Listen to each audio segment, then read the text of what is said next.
Mastery நம்ம இப்ப இந்த வீடியோல பார்க்கறது ஒரு quick recap. UGC NET paper 1 TN SET எழுதுறீங்கனாலும் நம்ம பேப்பர் 1ல மொத்தம் 10 யூனிட் இருக்கும் இல்லையா? அந்த 10 யூனிட்டுமே எதெல்லாம் important points, important sub topics எல்லாமே சேர்த்து ஒரு ஷார்ட் நோட்ஸ் மாரி இந்த வீடியோல பார்க்க போறோம். இந்த வீடியோவ கம்ப்ளீட்டா பாருங்க. கண்டிப்பா உங்களுக்கு ரொம்ப யூஸ்ஃபுல்லா இருக்கும். ஓகேவா? இதுல நெறைய சப் டாபிக்ஸ் நீங்க கவர் பண்ணியிருப்பீங்க. சில சப் டாபிக்ஸ் கவர் பண்ணியிருக்க மாட்டீங்க. அத பத்தி இன்னும் கொஞ்சம் இன் டெப்த்தா கிளாரிட்டி வேணும்னா, எங்க சேனல் எடுமாஸ்டரி தமிழ், இங்கிலீஷ் சேனலுக்கு போயிட்டு பிளேலிஸ்ட்ல பார்த்தீங்கன்னா, நான் நெறைய வீடியோஸ், நெறைய சப் டாபிக்ஸ் கொஞ்சம் இன் டெப்த்தும் பண்ணியிருக்கேன். அதையும் பாருங்க. இந்த வீடியோ ஒரு ரீகேப் மாதிரி இருக்கும். ஓகே. எக்ஸாம் அப்போ ஒரு டக்குன்னு ஒரு 1 ஹவர்ல எல்லா யூனிட்ஸும் கவர் பண்ணணும்னு நெனச்சீங்கன்னா, கண்டிப்பா இந்த வீடியோ உங்களுக்கு ரொம்ப யூஸ்ஃபுல்லா இருக்குங்க.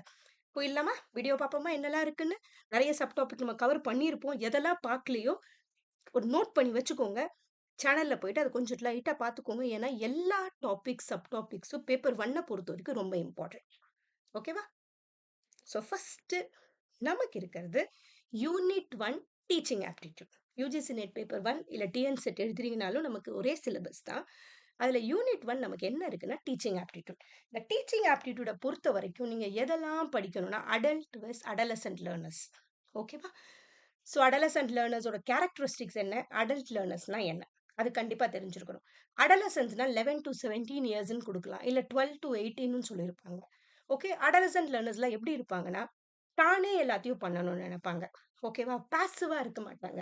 இப்ப டீச்சர் வந்து அவங்க சொல்லிக் குடுத்து பசங்க கவனிச்சா அது பாசிவ்ன்னு சொல்லுவோம். தானே ஒரு இனிஷியேட்டிவ் எடுத்து பண்றவங்கள நம்ம ஆக்டிவ் சொல்லுவோம். அந்த வார்த்தை ரொம்ப இம்பார்ட்டன்ட். அதே மாரி அடல்ட்ஸ் எப்படி இருப்பாங்கன்னா, செல்ஃப் டைரக்டட் தானே ஒரு கோல் செட் பண்ணிட்டு, கோல் ஓரியன்டட் லேர்னிங் இருக்கும். அடல்ட்ஸ் கிட்ட. ஓகே.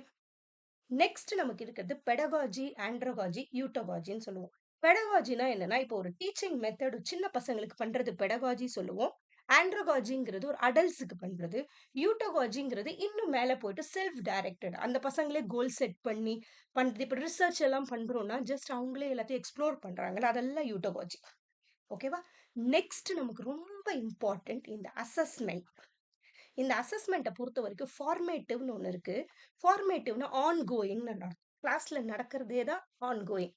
கிளாஸ்ல ஒரு டீச்சர் ஒரு கொஸ்டின் கேட்குறாங்க. பசங்க தப்பா சொல்லும்போது டீச்சர் சரி பண்றாங்கல்ல, அது எல்லாமே ongoing. Ongoing feedback to improve learning.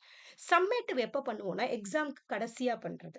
பசங்களுக்கு எந்த அளவுக்கு அத புரிஞ்சிருக்காங்க, லேர்னிங் அவுட்கம் எப்படி இருக்குன்னு தெரிஞ்சுக்கிறதுக்கு. இதுக்கு ஜட்ஜ்மெண்டல், எண்ட் அதெல்லாம் வந்துச்சுன்னா, அதெல்லாம் உங்களுக்கு ஒரு கீ பாயிண்ட் மாதிரி சம்மேட்டிவ். டயக்னாஸ்டிக் எதுக்கு பண்றோம்னா, ஒரு ஸ்ட்ரென்த், வீக்னஸ் தெரிஞ்சுக்கிறதுக்காக பண்றது தான் டயக்னாஸ்டிக். ஓகேவா? அடுத்தது நார்ம் ரெஃபரன்ஸ்டுங்கிறது என்னன்னா, இப்ப நம்ம ஒரு எக்ஸாம் எழுதுறோம். நம்ம கூட எழுதுறவங்களோட நம்மள கம்பேர் பண்றோம்ல. பெர்சன்டைல்ல மார்க் வரும். இப்ப நம்ம யுஜிசி எக்ஸாம் பெர்சன்டைல்ல மார்க் குடுக்குறாங்கன்னா, நீங்க இப்ப ஒரு 50 பெர்சன்டைல் எடுக்குறீங்கன்னா, 50% ஆஃப் பீப்பிள் உங்களுக்கு பின்னாடி இருக்காங்கன்னு அர்த்தம். அதுதான் நார்ம் ரெஃபரன்ஸ்ன்னு சொல்லுவோம். அடுத்தது கிரைட்டீரியன் ரெஃபரன்ஸ்டுனா என்னன்னா, ஒரு ப்ரீ டிஃபைன் கிரைட்டீரியா வச்சுட்டு, ஒரு செட் ஸ்டாண்டர்ட். ஓகேவா? 50% எடுத்தா தான் பாஸ்ன்னு சொல்றோமா? அதுதான் கிரைட்டீரியா. ஓகேவா?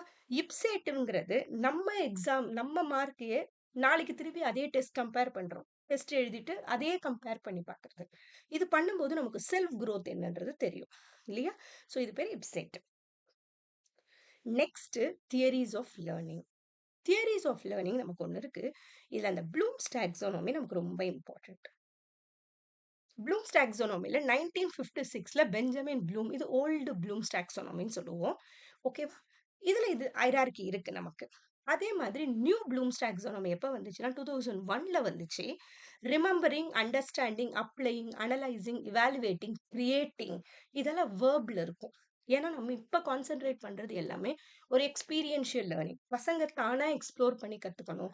நாலேட்ஜ் கன்ஸ்ட்ரக்ட் பண்ணிக்கணும். தானே கத்துக்கிட்டு. அதுக்கு இம்பார்ட்டன்ஸ் குடுக்கறதுனால இங்க கிரியேட்டிங்ன்றது நமக்கு வரும். ஓகேவா? இந்த கொஸ்டின் கூட கேட்பாங்க. ஓல்டு டாக்ஸானமில நியூ டாக்ஸானமி எது சேஞ்ச் பண்ணாங்கன்னா, சிந்தசிஸ்க்கு பதிலா கிரியேட்டிங்ன்னு சேஞ்ச் பண்ணாங்க. ஓகேவா? அடுத்தது நமக்கு இருக்கிறது கேக்னேஸ் 9 இன்ஸ்ட்ரக்ஷன்ஸ். இது எதுக்குன்னா, இப்போ ஒரு டீச்சர் ஒரு கன்டென்ட் பசங்களுக்கு சொல்லிக் குடுக்குறாங்கன்னா, எந்த மாரி ஸ்டெப்ஸ்ல கிளாஸ்ல சொல்லிக் குடுக்கணும். அதுதான் கேக்னேயோட 9 இன்ஸ்ட்ரக்ஷன்ஸ். இதெல்லாம் இன் டெப்த் படிக்கணும்னா, நீங்க வீடியோல போயிட்டு சேனல்ல போய் படிங்க. பட் இங்க வந்து ஒரு ரீகேப் நம்ம பார்க்குறோம் 10 யூனிட்டுக்கு. இல்லையா? அதனால கொஞ்சம் குயிக்கா தான் இருக்கும். பட் மெயின் கீ பாயிண்ட்ஸ் கண்டிப்பா நான் சொல்றேன். ஏன் இது பண்றோம்? எதுக்கு பண்றோம்ன்றத கண்டிப்பா சொல்றேன். இந்த கேக்னேஸ் 9 இன்ஸ்ட்ரக்ஷன்ஸ் எதுக்குன்னா, ஒரு கிளாஸ்ல ஒரு எஃபெக்டிவ் லேர்னிங் பண்றதுக்கு, பசங்க எந்த கிளாஸ்க்கு எடுக்கிறோமோ, அவங்களோட நாலேட்ஜுக்கு ஏத்தா மாதிரி, அவங்களோட ப்ரையர் லேர்னிங்க்கு ஏத்தா மாரி ஒரு டீச்சர் வந்து ஒரு இன்ஸ்ட்ரக்ஷன் செட் பண்ணும். இந்த இன்ஸ்ட்ரக்ஷன்ங்கிற வேர்ட் அடிக்கடி யூஸ் பண்ணுவாங்க. இன்ஸ்ட்ரக்ஷன்னா ஒண்ணுமே இல்ல. கிளாஸ்ல எந்த மெத்தட்ல டீச்சர் பண்றாங்க? எப்படி கொண்டு போறாங்க கிளாஸ்? அதுதான் இன்ஸ்ட்ரக்ஷன்ஸ். ஓகேவா? அடுத்தது நமக்கு இருக்கிறது டேவ்ஸ் சைக்கோமோட்டர் டொமைன். அதே மாரி ப்ளூம்ஸ் டாக்ஸானமில காக்னிட்டிவ், அஃபெக்டிவ், சைக்கோமோட்டர்ன்னு 3 இருக்கும். இது கொஞ்சம் ஞாபகம் வச்சுக்கோங்க. இந்த காக்னிட்டிவ் எல்லாமே மென்டல் ஸ்கில்ஸ் பத்தி, திங்கிங் ஸ்கில்ஸ் பத்தி. அஃபெக்டிவ் டொமைன் எல்லாமே எமோஷன்ஸ், தாட்ஸ் அத பத்தி. ஓகேவா? சைக்கோமோட்டர்ங்கிறது எல்லாமே நம்மளோட ஹேண்ட்ஸ் ஆன் பத்தி. நம்ம கையில பண்ணி பார்த்து பண்றதெல்லாம் ஹேண்ட்ஸ் ஆன். இதுல வர்றது தான் இந்த டேவ் சைக்கோமோட்டர் டொமைன். நமக்கு 2 சைக்கோமோட்டர் டொமைன் இருக்கு. டேவ்ஸும், சிம்ப்சன்ஸ். இவங்க எல்லாமே வந்து ப்ளூம்ஸ் டாக்ஸானமிங்கிறது ஒரு ஃப்ரேம் வொர்க் அது. நெறைய குரூப் ஆஃப் பீப்பிள் சேர்ந்து பண்ணது. ஓகே. அதுவும் தெரிஞ்சுக்கணும். இப்ப டேவ் சைக்கோமோட்டர் டொமைன் பிசிக்கல் ஸ்கில்ஸ்ல அவங்க கான்சென்ட்ரேட் பண்றாங்க. ஃப்ரம் இமிடேஷன்ல ஆரம்பிச்சு நேச்சுரலைசேஷன்ல முடியும். சிம்ப்சன் சைக்கோமோட்டர் டொமைன் என்ன பண்ணும்னா, மோட்டார் ஸ்கில்ஸ் பிராக்டிஸ்ல ஆரம்பிச்சு அடாப்டேஷன். இதெல்லாம் என்னன்னா, எப்படி பசங்க ஒரு ஹேண்ட்ஸ் ஆன் கத்துக்குறாங்க. மத்தவங்க கிட்ட பண்ணி மத்தவங்க பண்றத பார்த்துட்டு, நான் பண்ண கத்துக்கிறது அவ்வளவுதான். ஓகேவா? அடுத்தது நமக்கு இருக்கிறது தியரீஸ். இந்த தியரீஸ்ல பியாஜே தியரின்னு ஒண்ணு இருக்கு நமக்கு. இந்த பியாஜே தியரி என்னன்னா, காக்னிட்டிவ் டெவலப்மென்ட் எப்படி ஆகுது? அததான் இந்த பியாஜே தியரில பார்க்கிறோம். இதுல மொத்தம் நமக்கு 4 ஸ்டேஜஸ் இருக்கு. Sensory motor stage, pre operational stage, concrete operational stage, அப்புறம் ஃபார்மல் ஆப்பரேஷனல் ஸ்டேஜ். இது எதுக்கு படிக்கணும்னா, எப்படி அந்த வயசு வரும்போது அந்த குழந்தைங்களோட ஸ்டேஜஸ், டெவலப்மென்ட் ஸ்டேஜ் எப்படி நடக்குது? காக்னிஷன். காக்னிஷன்னாலே ஒரு திங்கிங் ப்ராசஸ். ஓகேவா? அடுத்தது விஹாட்ஸ்கியோட சோஷியோ கல்ச்சுரல் தியரி. இவர் என்ன சொல்றாரு? பசங்களுக்கு சுத்தி இருக்கிறவங்களோட ஒரு இன்வால்வ்மென்ட் ரொம்ப முக்கியம். இன்டராக்ஷன் ரொம்ப முக்கியம். அப்பயே பசங்க வந்து கத்துப்பாங்கன்றது விஹாட்ஸ்கி சொல்றது. இதுல இவர் சொல்றதுல ரொம்ப இம்பார்ட்டன்ட் என்ன, இந்த ZPDன்னு ஒண்ணு சொல்லுவாரு. Zone of proximal development. அடுத்தது ஸ்கெஃபோல்டிங்ன்னு ஒண்ணு சொல்லுவாரு. Inner speech. இது 3 வந்து ரொம்ப இம்பார்ட்டன்ட். ஓகேவா? இப்படின்னா உங்க குழந்தை வந்து தனக்கு தெரியாத ஒண்ணு மத்தவங்க கிட்ட இருந்து கத்துக்கிட்டு எந்த அளவுக்கு வளருது. அவ்வளவுதான். அதுதான் ZPDன்னு சொல்லுவோம். ஸ்கேஃபோல்டிங்ன்றது குழந்தைக்கு தெரியாத விஷயம் இருக்கும். மத்தவங்க கிட்ட இருந்து கத்துக்கிட்ட உடனே நம்ம விட்டுறணும். குழந்தை தானே பண்ணட்டும்னு விட்டுறணும். அது ஸ்கேஃபோல்டிங். இன்னர் ஸ்பீச்ங்கிறது நம்ம இன்டர்னல் திங்கிங் எப்படி இருக்கு அந்த ப்ராசஸ். அப்ப அதே மாதிரி கோல்பர்கோட மாரல் டெவலப்மென்ட் தியரி. மொத்தம் அந்த மாரல் ரீசனிங் எப்படி வளரும் போது பசங்களுக்கு வளருது. Pre conventional, conventional, post conventional மொத்தம் 3 ஸ்டேஜஸா வளரும். இதுல மொத்தம் 2 2 வரும். ஓகேவா? நெக்ஸ்ட் மாஸ்லோட ஹைரார்கி ஆஃப் நீட்ஸ். எப்படி நமக்கு வந்து ஒரு ஹியூமன் நீட்ஸ் எவ்வளவு முக்கியம்? இல்ல ஒரு 5 பேசிக் நீட்ஸ் சொல்லியிருப்பாரு. ஓகேவா? சோ ஹியூமன் நீட்ஸ் எல்லாம் என்னெல்லாம் முக்கியம்? இது கடைசியில வர்றது அந்த செல்ஃப் ஆக்சுவலைசேஷன். ஓகேவா? அந்த safety needs, love needs, esteem நீட்ஸ்ன்னு அந்த மாதிரி இருக்கும். ஒவ்வொரு நீட்ஸும் வந்து எப்படி நம்ம ஹியூமன்ஸ்க்கு முக்கியம். ஓகே. கடைசி நீட் என்னன்னா செல்ஃப் ஆக்சுவலைசேஷன். அதுக்கப்புறம் நமக்கு இருக்கிறது பிலாசபிஸ் ஆஃப் எஜுகேஷன். இதுல ஐடியலிசம்ங்கிறது ஐடியாஸ், வேல்யூஸ், மாரல் டெவலப்மெண்ட்டுக்கு நம்ம வந்து இம்பார்ட்டன்ஸ் கொடுப்பாங்க. இதெல்லாம் philosophies of education. Next realism. இதை ஃபாலோ பண்றவங்க, நீ என்னதான் நம்மளே பண்ணி பார்க்கிறது ரொம்ப முக்கியம், ஃபேக்சுவல் நாலேஜ் ரொம்ப முக்கியம் சொல்லுவாங்க ரியலிசம் பீப்புள். ஓகேவா? அந்த பிசிக்கல் வேர்ல்டு பண்ணி பார்க்கிறது உண்மைலாம் முக்கியம், ஃபேக்சுவல் நாலேஜ் முக்கியம் சொல்றது ரியலிசம். பிரெக்மாட்டிசம் என்னன்னா experiential learning and problem solving. நம்மளே பண்ணி பார்க்கணும், நம்மளே எக்ஸ்பீரியன்ஸ் பண்ணி பார்க்கறது அது முக்கியம். எக்ஸிஸ்டென்ஷியலிசம்னா நமக்கு ஒரு இம்பார்ட்டன்ஸ் அங்க கொடுக்கணும், இண்டிவிஜுவல் சாய்ஸிங் இருக்கணும்னு சொல்றது எக்ஸிஸ்டென்ஷியலிசம். நேச்சுரலிசம்ல நேச்சரோட இருக்கும், நேச்சர் நான் அதுல கிடைக்கிற நமக்கு எக்ஸ்பீரியன்ஸ், அதுல எப்படி கத்துக்கிறது அது இருக்கும். ஓகே. இந்த பிலாசபிஸ்ல நமக்கு ஃபர்ஸ்ட் லெசன்ல இருக்கு. அடுத்தது என்னன்னா இவாலுவேஷன்.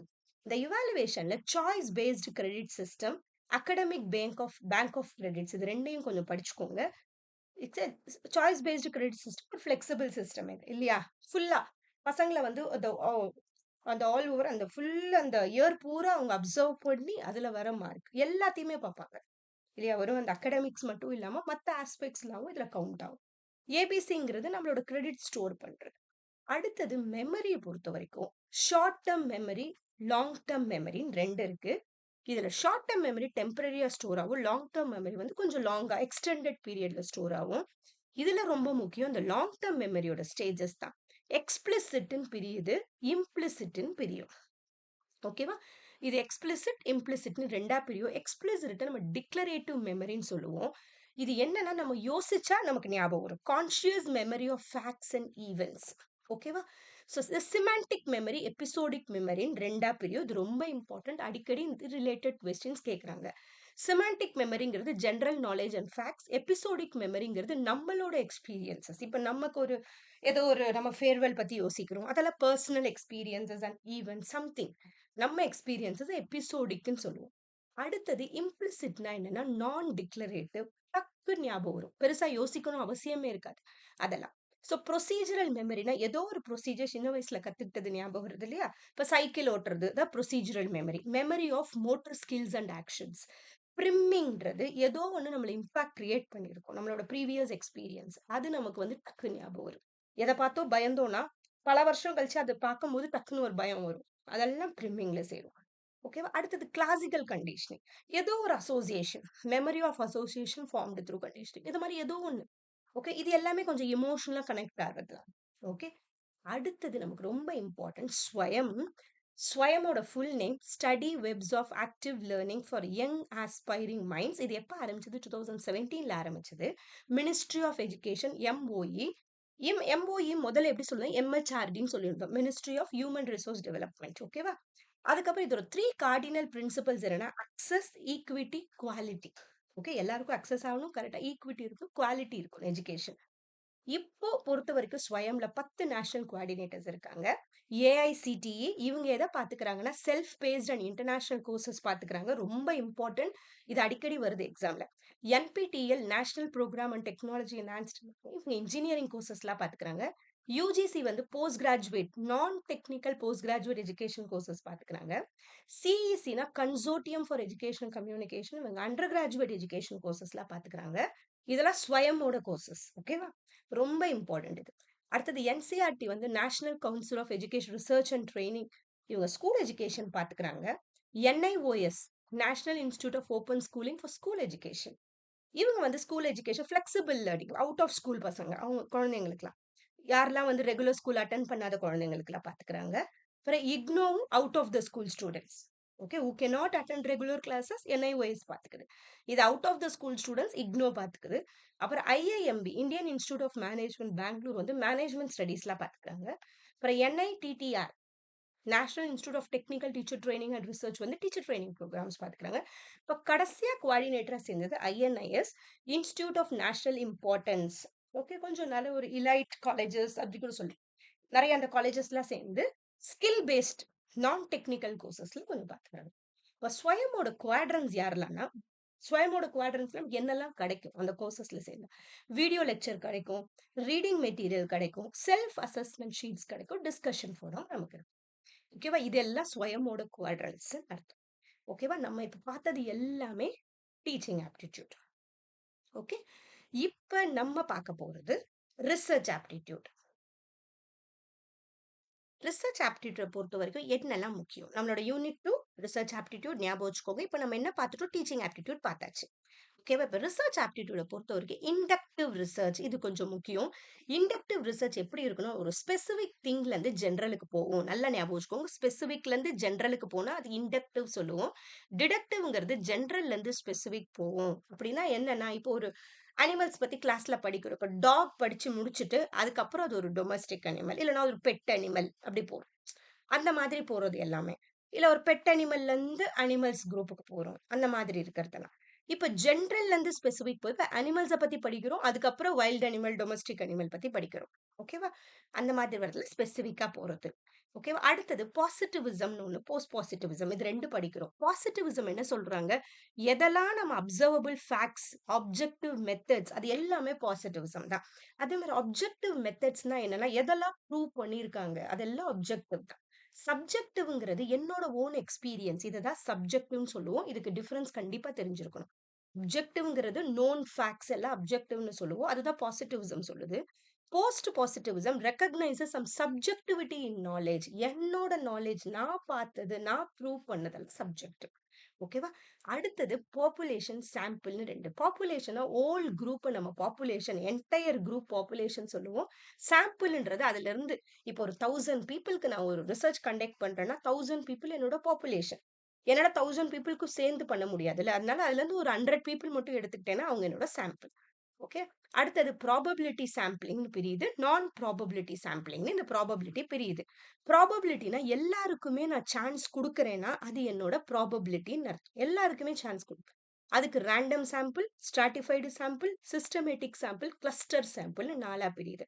ரேண்டம்னா எல்லாருக்குமே சான்ஸ். ஃபிஷ் பவுல் மெத்தட்ன்னு சொல்லுவோம். ஓகேவா? எல்லாருக்குமே. ஸ்ட்ராட்டிஃபைட்னா ஒரு குரூப்பா பிரிச்சுட்டு அதுலருந்து எடுத்துக்கிறது.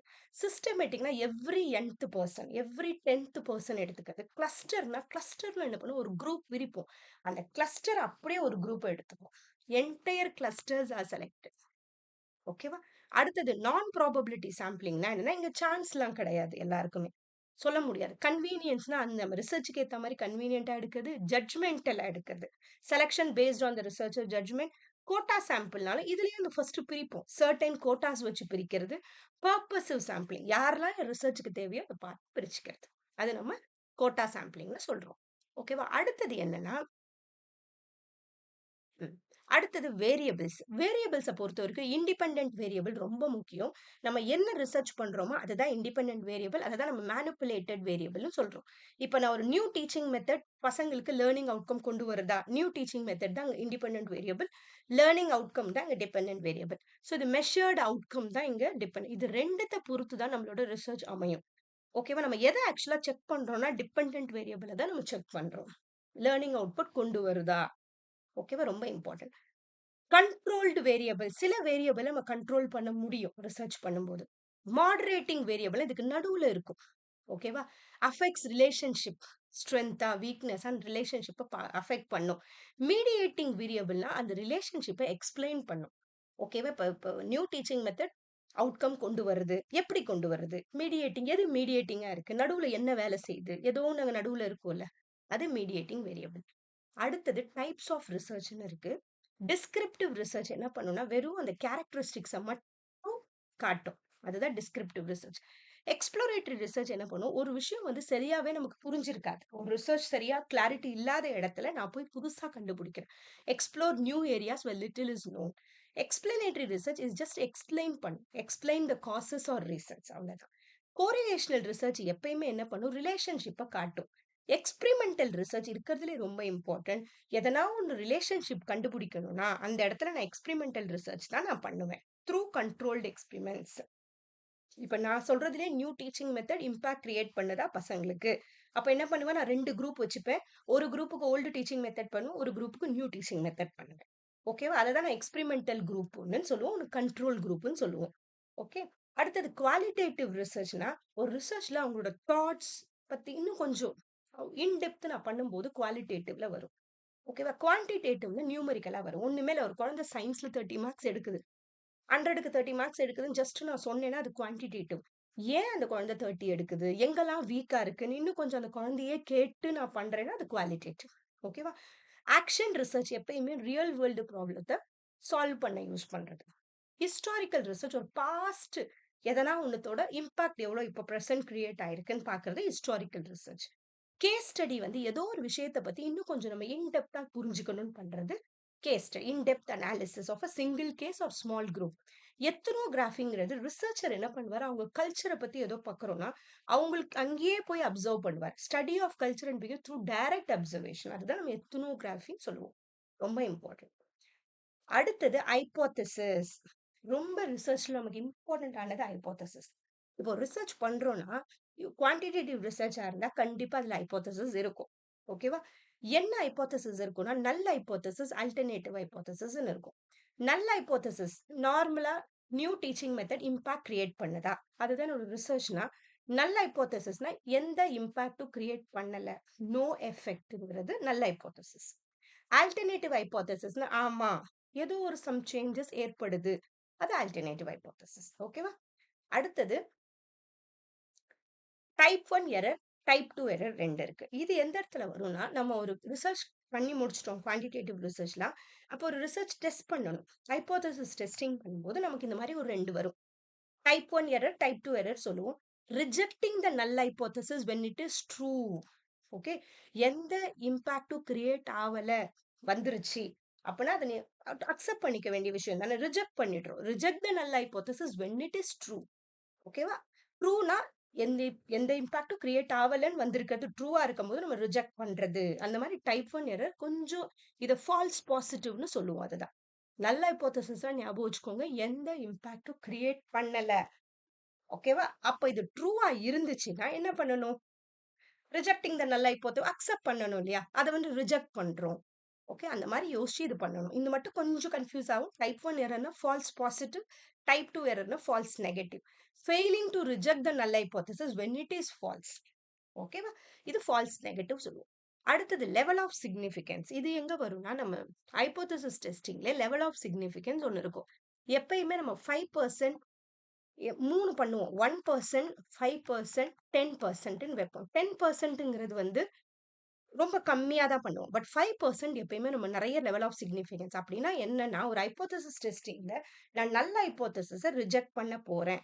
அதுக்கு ஒரு 5% சான்ஸ் வந்து நான் செலக்ட் பண்ண ஒரு சாம்பிள்ஸ் வந்து ஒரு ரேண்டமா இருந்திருக்கலாம். சரியா இருக்காம இருக்கலாம். ஓகே. நான் தப்பு பண்ண வாய்ப்பு இருக்கலாம். அந்த மாரி கூட வச்சுக்கலாம். Level of significance. ஒரு 5% சான்ஸ் நான் வந்து எனக்கு எடுத்துக்கிறேன். ஓகே. 95% கரெக்ட்டா தான் இருக்கும். பட் 5% மேபி எதனா இடத்துல தப்பு இருக்கலாம். சின்னதா. அதுதான். ஓகே. அந்த மாரி புரிஞ்சுக்கலாம். அடுத்தது பிளேஜியரிசம். பிளேஜியரிசம்ன்றது நம்ம இப்போ ரிசர்ச்ச பொறுத்தவரைக்கும் எங்கன்னா நம்ம தப்பு பண்ணோம்னா, இல்லன்னா ஏதோ ஒரு வொர்க் வந்து மத்த ரிசர்ச்லேருந்து நம்ம காப்பி பண்ணியிருக்கோம்னா, அவங்களுக்கு குடுக்க வேண்டிய கிரெடிட்ட நம்ம குடுத்துறணும். கிரெடிட்னா என்னன்னா, ஒண்ணுமே இல்ல. அவங்களோட பேர வந்து நம்ம ரிசர்ச் பேப்பர்ல போட்டுறணும். அப்படி போடாம விட்டோம்னா, அது பிளேஜியரிசம் சொல்லுவோம். அதுக்கு டைரக்ட் பிளேஜியரிசம்னா, அப்படியே வேர்ட் ஃபார் வேர்ட் செல்ஃப்னா நம்மள்தையே நம்ம எழுதிட்டு கூட நம்ம பேர் நம்ம போட்டுருக்கணும். மொசைக்னா கொஞ்சம் இந்த ரிசர்ச்ல இருந்து கொஞ்சம், அந்த ரிசர்ச்ல இருந்து கொஞ்சம் காப்பி அடிச்சு எழுதுறது மொசைக் பிளேஜரிசம். ஆக்சிடென்டலா தெரியாம சம்டைம்ஸ் பேர நம்ம விட்டுருப்போம். ஓகே. கிரெடிட்னா ஒண்ணுமே இல்ல. வேற எதனா ஒரு ரிசர்ச் பேப்பர்ல இருந்து எதனா ஒரு பாயிண்ட்ஸ் நம்ம எடுத்தோம்னா, அவங்களுக்கு கிரெடிட் பண்ணணும். இதுதான் இம்பார்ட்டன்ட். இந்த பிளேஜரிசம்ல லெவல் 0% இப்ப இது ஒண்ணுமே இல்ல. ஒரு ரிசர்ச் பேப்பர் முடிச்சுட்டோம்னா, இதுக்குன்னு ஒரு பிளேஜரிசம் சாஃப்ட்வேர்லாம் இருக்கு. அதுல போடும்போது அது காட்டும். மத்த ரிசர்ச் பேப்பரோட நம்ம ரிசர்ச் பேப்பர் எப்படி இருக்கு? சிமிலாரிட்டி காட்டும். அப்படி சிமிலாரிட்டி ஜாஸ்தி இருந்தா அவங்க ரிஜெக்ட் பண்ணிடுவாங்க. ஏன்னா நம்ம காப்பி அடிச்சோங்கிறது அங்க ப்ரூவ் ஆயிடும். சோ அதுல 10% சிமிலாரிட்டி இருந்துச்சுன்னா ஓகே. No penalty. லெவல் 1ன்னா என்ன? அபோவ் 10% டூ 40% இருந்தா ரீசப்மிட் பண்ண சொல்லுவாங்க. லெவல் 2 வந்து 40 டூ 60% சிமிலாரிட்டி இருந்தா வித்ட்ரா பண்ணிடுவாங்க அதையே. லெவல் 3 அபோவ் 60% சிமிலாரிட்டி இருந்துச்சுன்னா, cancel registration for that program. இது யுஜிசியோடது. ஓகே. சோ நம்மளே பண்ணணும். ரிசர்ச் பண்றோம்னா, நம்மளோட ஓன் வொர்க் இருக்கணும். இல்ல யார்கிட்ட இருந்தா ஏதோ பாயிண்ட்ஸ் எடுத்தோம்னா, அவங்களுக்கு குடுக்க வேண்டிய கிரெடிட் குடுத்துடணும். அது. நெக்ஸ்ட் வேலிடிட்டிங்கிறது அக்யூரசி. இது எங்க வரும்னா, நம்ம ரிசர்ச் பண்ணும்போது, நம்ம டூல்ஸ் எல்லாம் யூஸ் பண்ணும்போது, அது ப்ராப்பர் டூலா இருக்கா? ஓகே. அதுக்கு தான். இது கன்டென்ட் எல்லாம் சரி பார்க்குதா? இல்ல கன்டென்ட் வேலிடிட்டி. இது வேலிடிட்டியோட கீ பாயிண்ட் வந்து accuracy. Content covers all aspects of the subject. கன்ஸ்ட்ரக்ட்னா மெஷர்ஸ் நம்ம என்னலாம் நெனச்சோமோ அது மெஷர் பண்ணுதா? What it is suppose to. Criteria என்ன கிரைட்டீரியாலாம் நெனச்சோம்? அதெல்லாம் கரெக்ட்டா பண்ணுதா? ஃபேஸ்ங்கிறது test seems to measure what it claims. நம்ம என்னலாம் நெனச்சோம்? இந்த ரிசர்ச்ல இதெல்லாம் வருமான்னு, அதெல்லாம் கரெக்ட்டா பண்ணுதா? அதெல்லாம் தான் வேலிடிட்டின்னு அர்த்தம். ரிலையபிலிட்டிங்கிறது இன்னைக்கு நான் பண்ணிட்டு திரும்பியும் நெக்ஸ்ட் டே பண்ணும்போதோ, இல்ல வேற ஒருத்தவங்க பண்ணும்போதோ அதே ரிசல்ட் வருதா? கன்சிஸ்டன்சி இருக்கா? அதுதான் ரிலையபிலிட்டி. அந்த டெஸ்ட் டூல்ஸ் ப்ராப்பரா இருக்கா? ஓகே. இதுல டைப்ஸ் என்னன்னா test, retest reliability, inter rater reliability. வேற ஒருத்தவங்களுக்குள்ள பண்ணாலும் கரெக்ட்டா இருக்கா? Internal consistency. Consistency of results within the test. அந்த டெஸ்ட்டுக்குள்ளேயே இருக்கா கன்சிஸ்டன்சி? Parallel form reliability. ஒரே டெஸ்ட் 2 மாதிரி பண்ணாலும் கரெக்ட்டா வருதா? ஓகே. இப்போ ஒருத்தவங்க நமக்கு ஒரு ஆன்சர் டேட்டா குடுக்குறாங்கன்னா, அவங்க எப்படி கேட்டாலும் ஒரே மாரி தானே குடுக்கணும். அந்த மாதிரி தான் இங்க இருக்கும். நெக்ஸ்ட் நமக்கு யூனிட் 3 என்னன்னா, ரீடிங் காம்ப்ரிஹென்ஷன். ரீடிங் காம்ப்ரிஹென்ஷன பொறுத்தவரைக்கும் பேசேஜ் குடுப்பாங்க. பேசேஜ பொறுமையா கொஞ்ச நேரம் படிங்க. ஏன்னா, அந்த அவசரத்துல டக்குன்னு படிக்க தோணாது. கொஞ்சம் படிங்க. ஏன்னா 5 கொஸ்டின்ஸ் 10 மார்க்ஸ் இருக்கு. ஸோ கொஞ்சம் டைம் எடுக்கிறது தப்பே கிடையாது. கொஞ்சம் படிச்சுட்டு கொஸ்டின நல்லா புரிஞ்சுட்டு, திரும்பியும் போய் பேசேஜ பாருங்க. கண்டிப்பா 5 அட்லீஸ்ட் 3 கொஸ்டின்ஸ் எடுத்தா கூட நமக்கு ஒரு 6 மார்க்ஸ் கிடைக்கிறது யுஜிசி நெட்ட பொறுத்தவரைக்கும் ரொம்ப நல்லது. ஓகே. ஸோ பொறுமையா படிங்க. பேசேஜ படிச்சு பார்த்துட்டு கொஸ்டினுக்கு போங்க. இல்ல சில பேர் கொஸ்டின படிச்சுட்டு பேசேஜுக்கு வருவாங்க. பட் அது எனக்கு கரெக்ட்டா படல. பேசேஜ் ஒரே தடவ கடகடன்னு படிங்க. நெக்ஸ்ட் பாருங்க. அதுக்கப்புறம் போயிட்டு, போயிட்டு ஒவ்வொரு கொஸ்டினா பண்ணுங்க. ஓகேவா? ரீடிங் காம்ப்ரிஹென்ஷன் பண்றீங்கன்னா, கண்டிப்பா வீட்ல ஒரு டெஸ்க்டாப், லேப்டாப் இருந்தா அதுல பண்ணுங்க. ஓகே. லேப்டாப் இன்னும் பெஸ்ட். ஏன்னா நம்ம ஸ்க்ரால் பண்ணுவோம், பார்ப்போம். அதெல்லாம் எக்ஸாம்ல எழுதுற மாரியே ஒரு ஃபீலிங் நமக்கு கொண்டு வரும். ஓகே. எக்ஸாம் நம்ம சிபிடில எழுதுறதுனால கொஞ்சம் கம்ப்யூட்டர்ல பார்த்து, ஸ்க்ரீன் பார்த்து படிச்சு பண்ணும்போது, ஸ்க்ரால் பண்ணும்போது அதெல்லாமும் நமக்கு டைம் சேவ் பண்ண முடியும். நெக்ஸ்ட் நமக்கு இருக்கிறது யூனிட் 4 கம்யூனிகேஷன். ஓகே. நெக்ஸ்ட் நமக்கு யூனிட் 4 கம்யூனிகேஷன். கம்யூனிகேஷனை பொறுத்தவரைக்கும் எதெல்லாம் இம்பார்ட்டன்ட்? Types of communication.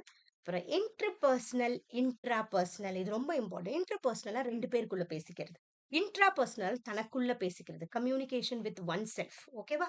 அப்புறம் குரூப் கம்யூனிகேஷன் ஃபுல்லா அவங்க குரூப்குள்ள. Interaction with in a small group. Mass communication நல்ல லார்ஜ் ஆடியன்ஸ்க்கு கேப்சர் பண்றது. அடுத்தது intercultural communication. Exchange of information people from different கல்ச்சர்ஸோட பேசுறது. அது இன்டர் கல்ச்சுரல் கம்யூனிகேஷன். அடுத்தது நமக்கு வெர்பல், யூசிங் வேர்ட்ஸ். இதுல வந்து நமக்கு டைப்ஸ் ஆஃப் கம்யூனிகேஷன் இருக்கு. அதுல வெர்பல்னா என்னது? நம்ம வேர்ட்ஸ் மூலியமா பேசுறது. இவன் இப்ப லெட்டர்ஸ் அனுப்புறது கூட வெர்பல் தான். நான் வெர்பல் கம்யூனிகேஷன் ஜெஸ்டர்ஸ்ல பேசுறது. ஃபார்மல் கம்யூனிகேஷன் ஆஃபிஷியலா பேசுறது. இல்லையா? Official structured communication. அப்புறம் நான் ஃபார்மல் கம்யூனிகேஷன்ங்கிறது ஒரு கேஷுவல் லெஸ் ஸ்ட்ரக்சர்ட் கம்யூனிகேஷன். இன்ஃபார்மல்னா நார்மலா வீட்ல பேசுறது. இப்ப ஃப்ரெண்ட்ஸோட பேசுறது. இது எல்லாம் இன்ஃபார்மல் கம்யூனிகேஷன். ஓகேவா? Next grapevine communication. Grapevine communication வந்து இதுவும் இன்ஃபார்மலா ரூமர்ஸோட பண்ணிட்டு, இப்போ ஒரு ஆஃபீஸ்ல நம்ம கொலீக்ஸோட பேசுறது, அதெல்லாம் ஒரு grapevine communication. Okay. Next vertical communication. இது எங்க வரும்னா, இந்த வெர்டிகல் கம்யூனிகேஷன் இப்போ ஆஃபீஸ்ல வந்து இப்போ வெர்டிகல்னா என்னன்னா ஸ்ட்ரெயிட்னு அர்த்தம்.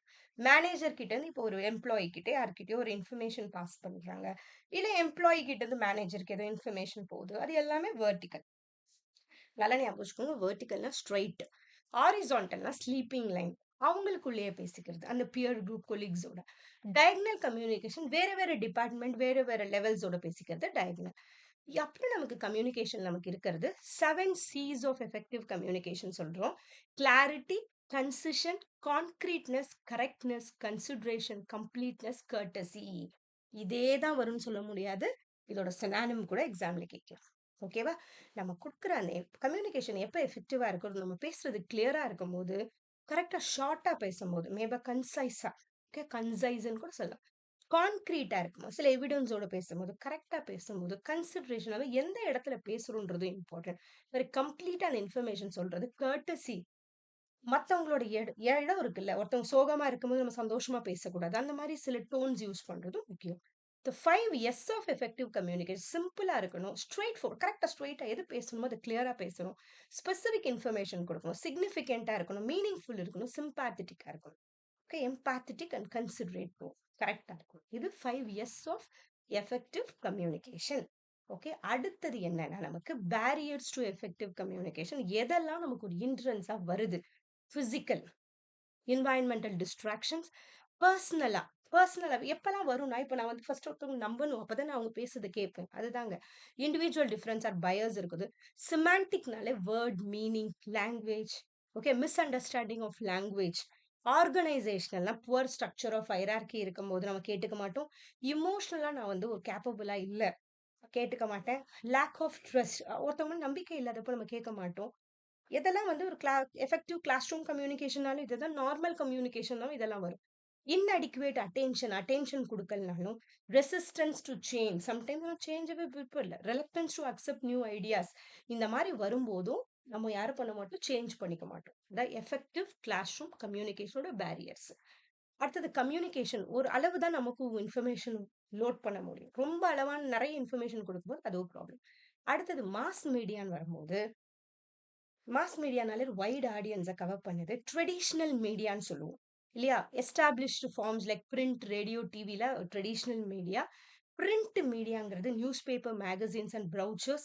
எலக்ட்ரானிக் பிராட்காஸ்டிங் இதுவும் அதே மாதிரி தான். TV, radio. ஓகே. இந்த ட்ரெடிஷனல் மீடியா ஈவன் அந்த ஃபேர் அதெல்லாமும் சேர்த்துக்கலாம். இந்த ரேடியோ, டிவி கூட ட்ரெடிஷனல் அந்த காலத்துல வந்ததுனால சேர்த்திருக்காங்க. ஈவன் வந்து ஃபேர் நடக்கிறது, டிராமாஸ் பண்றது, அந்த காலத்துல நடக்கிறதெல்லாம் கூட ட்ரெடிஷனல் மீடியால தான் சேரும்.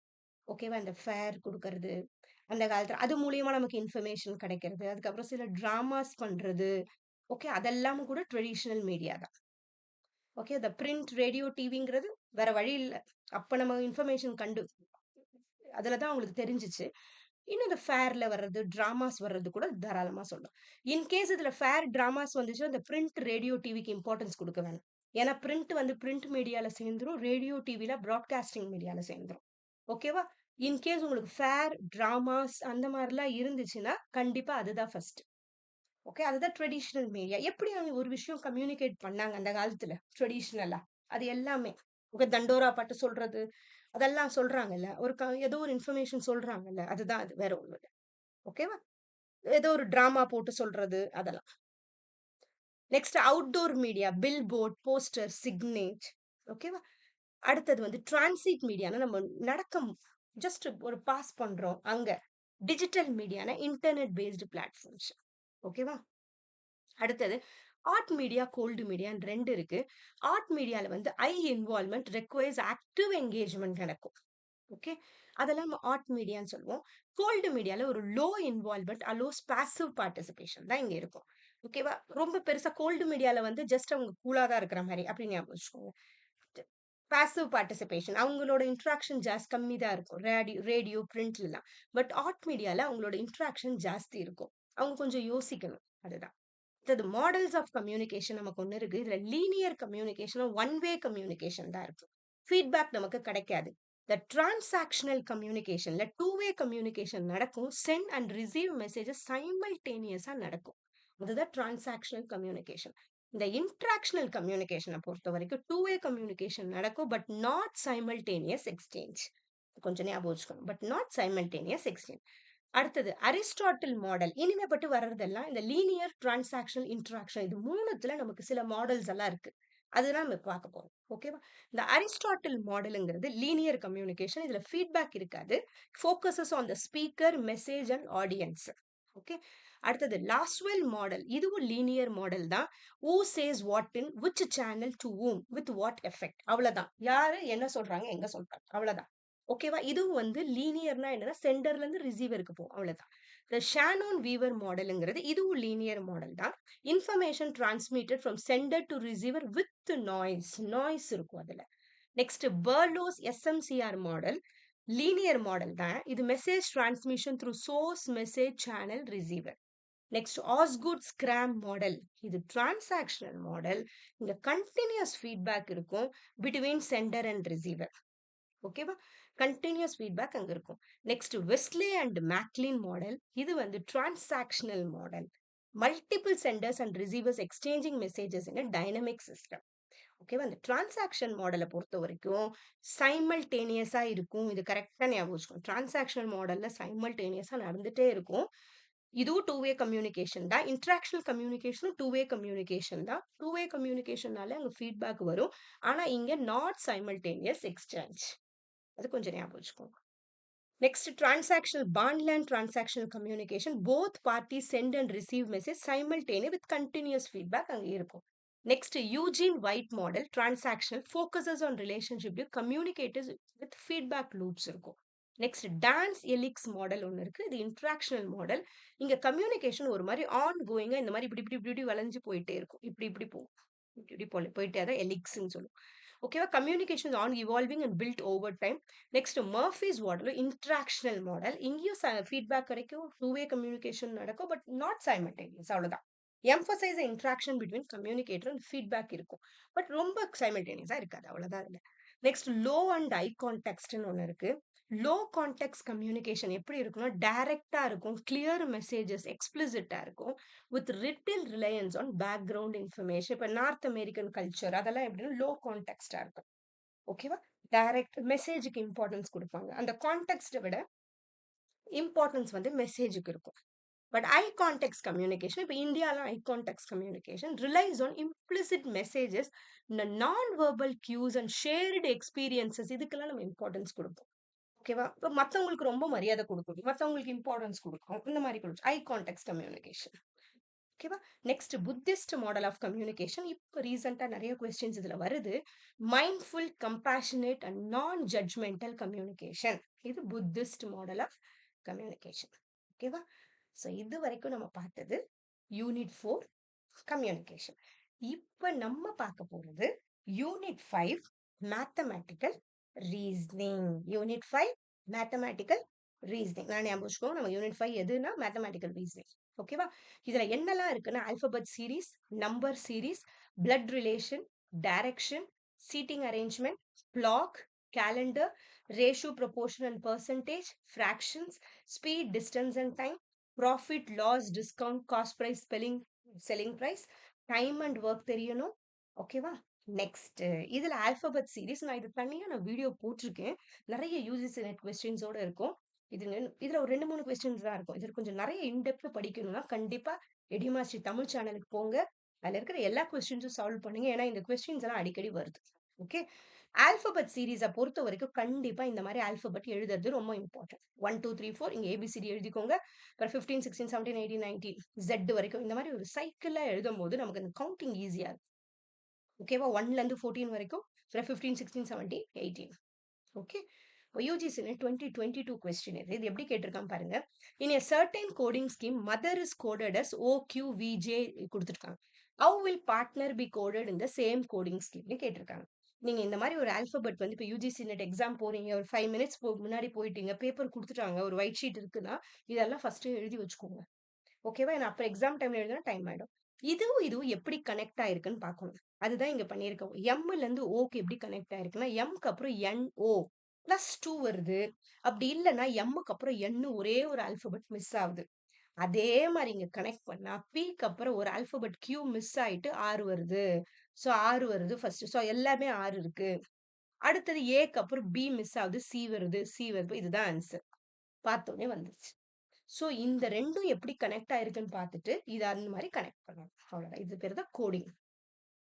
அதே மாதிரி இந்த மாதிரி கொஸ்டின்ஸ் கேட்கறாங்க. யூஜிசி 2022ல கேட்ட கொஸ்டின் இது. ஓடோ பேடோ இந்த மாதிரி கொடுத்துட்டாங்கன்னா நீங்க என்ன பண்ணணும், இந்த ஓடோங்கிறதுக்கு ஆர்டர்னு அர்த்தம், பேடோங்கிறதுக்கு பேக்குடுன்னு அர்த்தம், ஃபாங்கிறதுக்கு ஃபுட்டுன்னு அர்த்தம்.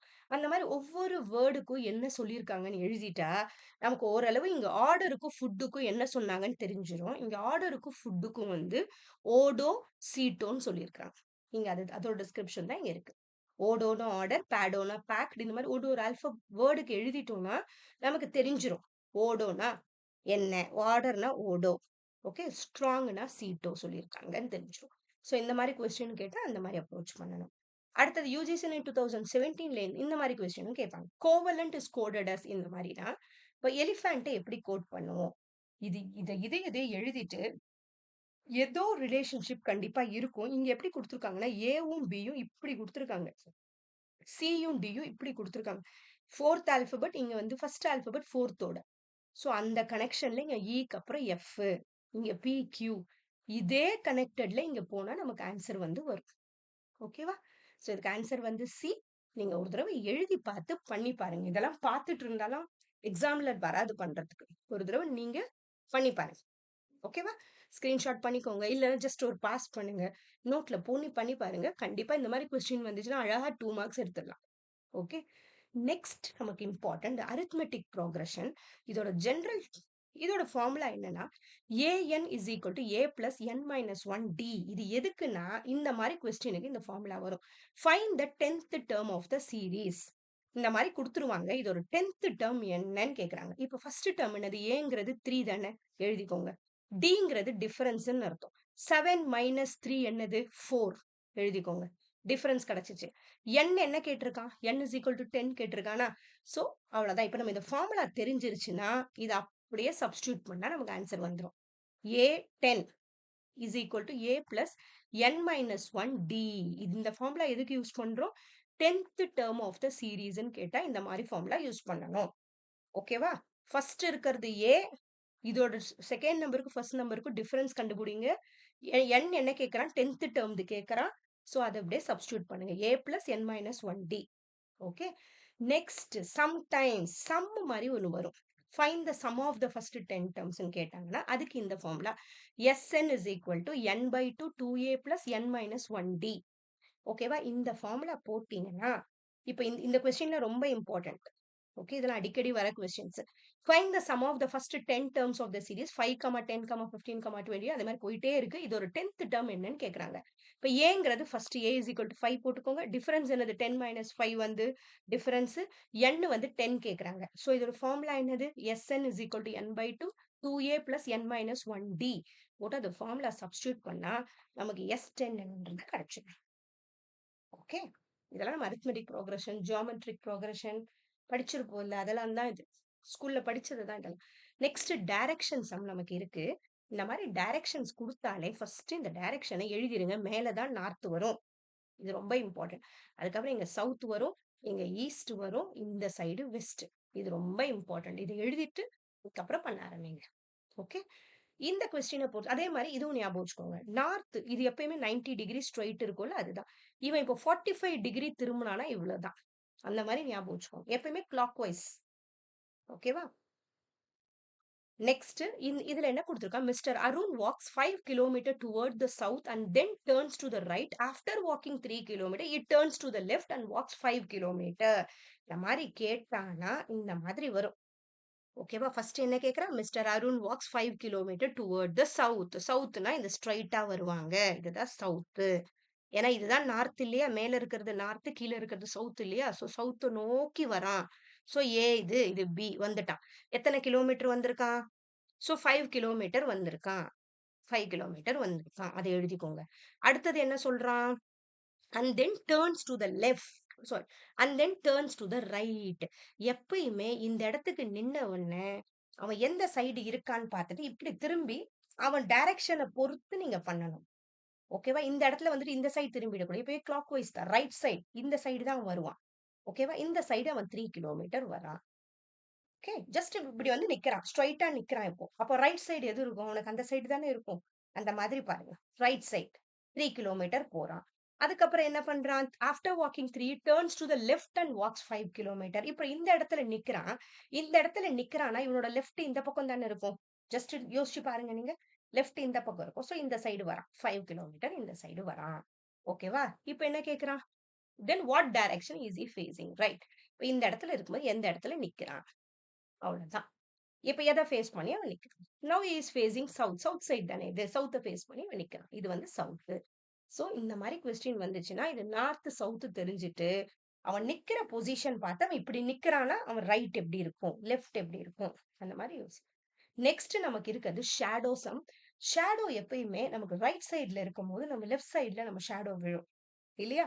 அதே மாரி காலையில வந்து ஈஸ்ட் சைடுல நமக்கு வந்து சன் இருந்தா வெஸ்ட் சைடுல விழும். அந்த மாதிரி தான். Shadow fall to the west. Opposite to the sun பொசிஷன்ல நமக்கு ஷேடோ விழும். அதே மாரி இப்போ ஷேடோ வந்து இப்ப ஈவினிங்ல இருக்கும்போது ஈஸ்ட் சைடுல விழும். இது மட்டும் கேட்க மாட்டாங்க. சம்டைம்ஸ் ஒரு பெர்சன் நார்த் சைடுல நின்னானா, அதுக்கு யோசிக்கணும் நீங்க. இப்ப நார்த்ல ஒருத்தவன் இங்க நின்னுட்டு இருக்கான். நார்த் சைடுல நிக்கிறான். இங்க சன் இருந்தா இந்த பக்கம் ஷேடோ விழும். அந்த மாரி நம்ம தான் யோசிச்சு அது பண்ணணும். ஓகேவா? கொஞ்சம் யோசிச்சு அது பண்ணிடலாம். Shadow sums. அப்புறம் ஃபார்முலாஸ் என்னன்னா, ஸ்கொயர் ஏரியா என்ன? Area is equal to side square. பெரிமீட்டருக்கு perimeter is equal to 4 into side. Sometimes இது வருது எக்ஸாம்க்கு. ரெக்டாங்கிள் வந்து ஏரியாக்கு வந்து length into breadth. Perimeter is equal 2 into L plus B. நமக்கே தெரியும் ஸ்கொயர்னா 4 சைடும் ஈக்குவல். ரெக்டாங்கிளுக்கு 2 சைடு தான் ஈக்குவல். ஓகேவா? இது லென்த், இது பிரெட். Length bread. 4 சைடு இருக்கும். இது ரிலேட்டடாவும் இப்போ கொஸ்டின்ஸ் அப்பெல்லாம் கேட்பாங்க. ஏரியானா பை ஆர் ஸ்கொயர் சர்க்கிள். ஓகேவா? நெக்ஸ்ட் சர்க்கம்ஃபரன்ஸ்னா 2 பை ஆர். ஓகேவா? ஏரியானா உள்ள இருக்கிறது. இது இது ஏரியா. இது பெரிமீட்டர்னா இது அதோட. ஓகேவா? சர்க்கம்ஃபரன்ஸ். இப்போ அப்புறம் இந்த மாரி கொஸ்டின்ஸும் வருது. Arrange the following fractions in increasing order. ஃபிராக்ஷன்ஸ்ல வந்து இந்த மாரி சம்ஸ் கேட்கறாங்க. எப்பயுமே வந்து ஃபிராக்ஷன பொறுத்தவரைக்கும் இப்ப 6/7ன்னு நான் எடுக்கிறேன்னா, இந்த நம்பர நம்ம நியூமரேட்டர்ன்னு சொல்லுவோம். இத வந்து நம்ம டினாமினேட்டர்ன்னு சொல்லுவோம். ஓகேவா? கீழ இருக்கிற நம்பர் என்ன சொல்லுவோம்? டினாமினேட்டர் சொல்லுவோம். இப்ப அடிஷனோ, சப்ட்ராக்ஷனோ, இன்கிரீசிங் ஆர்டர், டிக்ரீசிங் ஆர்டர் எது பண்ணாலும், இப்ப எனக்கு 6/7, 3/7, 8/7 அந்த மாரி டினாமினேட்டர் சேமா வந்துச்சுன்னா பிரச்சனையே இல்ல. அத அப்படியே அரேஞ்ச் பண்ணிட்டு போயிடலாம். அவன் என்ன சொல்றானோ அத பண்ணலாம். ஆனா, இந்த மாரி சேமா வராதப்ப என்ன பண்ணணும்? ஃபர்ஸ்ட் நம்ம அத சேம் பண்ணிக்கணும். அப்பதான் நம்மளால மத்த எதுவுமே பண்ண முடியும் ஃபிராக்ஷன பொறுத்தவரைக்கும். இத நம்ம சேம் பண்றதுக்கு சம்டைம்ஸ் இங்க இருக்கிற கீழ இருக்கிற நம்பர்லாம் ஏதோ ஒரு டேபிள் ஒண்ணா இருந்தா பண்ணலாம். அப்படி இல்லன்னா நீங்க டெசிமல் பண்றது பெஸ்ட். இந்த மாதிரி 6/7க்கு 0.857, 0.84 இதை பண்ணி பார்த்தீங்கன்னா உங்களுக்கு வரும். ஓகேவா? 7/6ல பண்ணணும். டிவிஷன் வேற ஒண்ணும் இல்ல. பண்ணி பாருங்க. இந்த மாதிரி வரும். வந்த உடனே உங்களுக்கு தெரிஞ்சிரும். எது சின்னதுன்னு பார்த்து ஆர்டர் பண்ணணும். ஓகேவா? இந்த மாதிரி ஃபிராக்ஷனை பொறுத்தவரைக்கும் கொஸ்டின்ஸ் வரும்.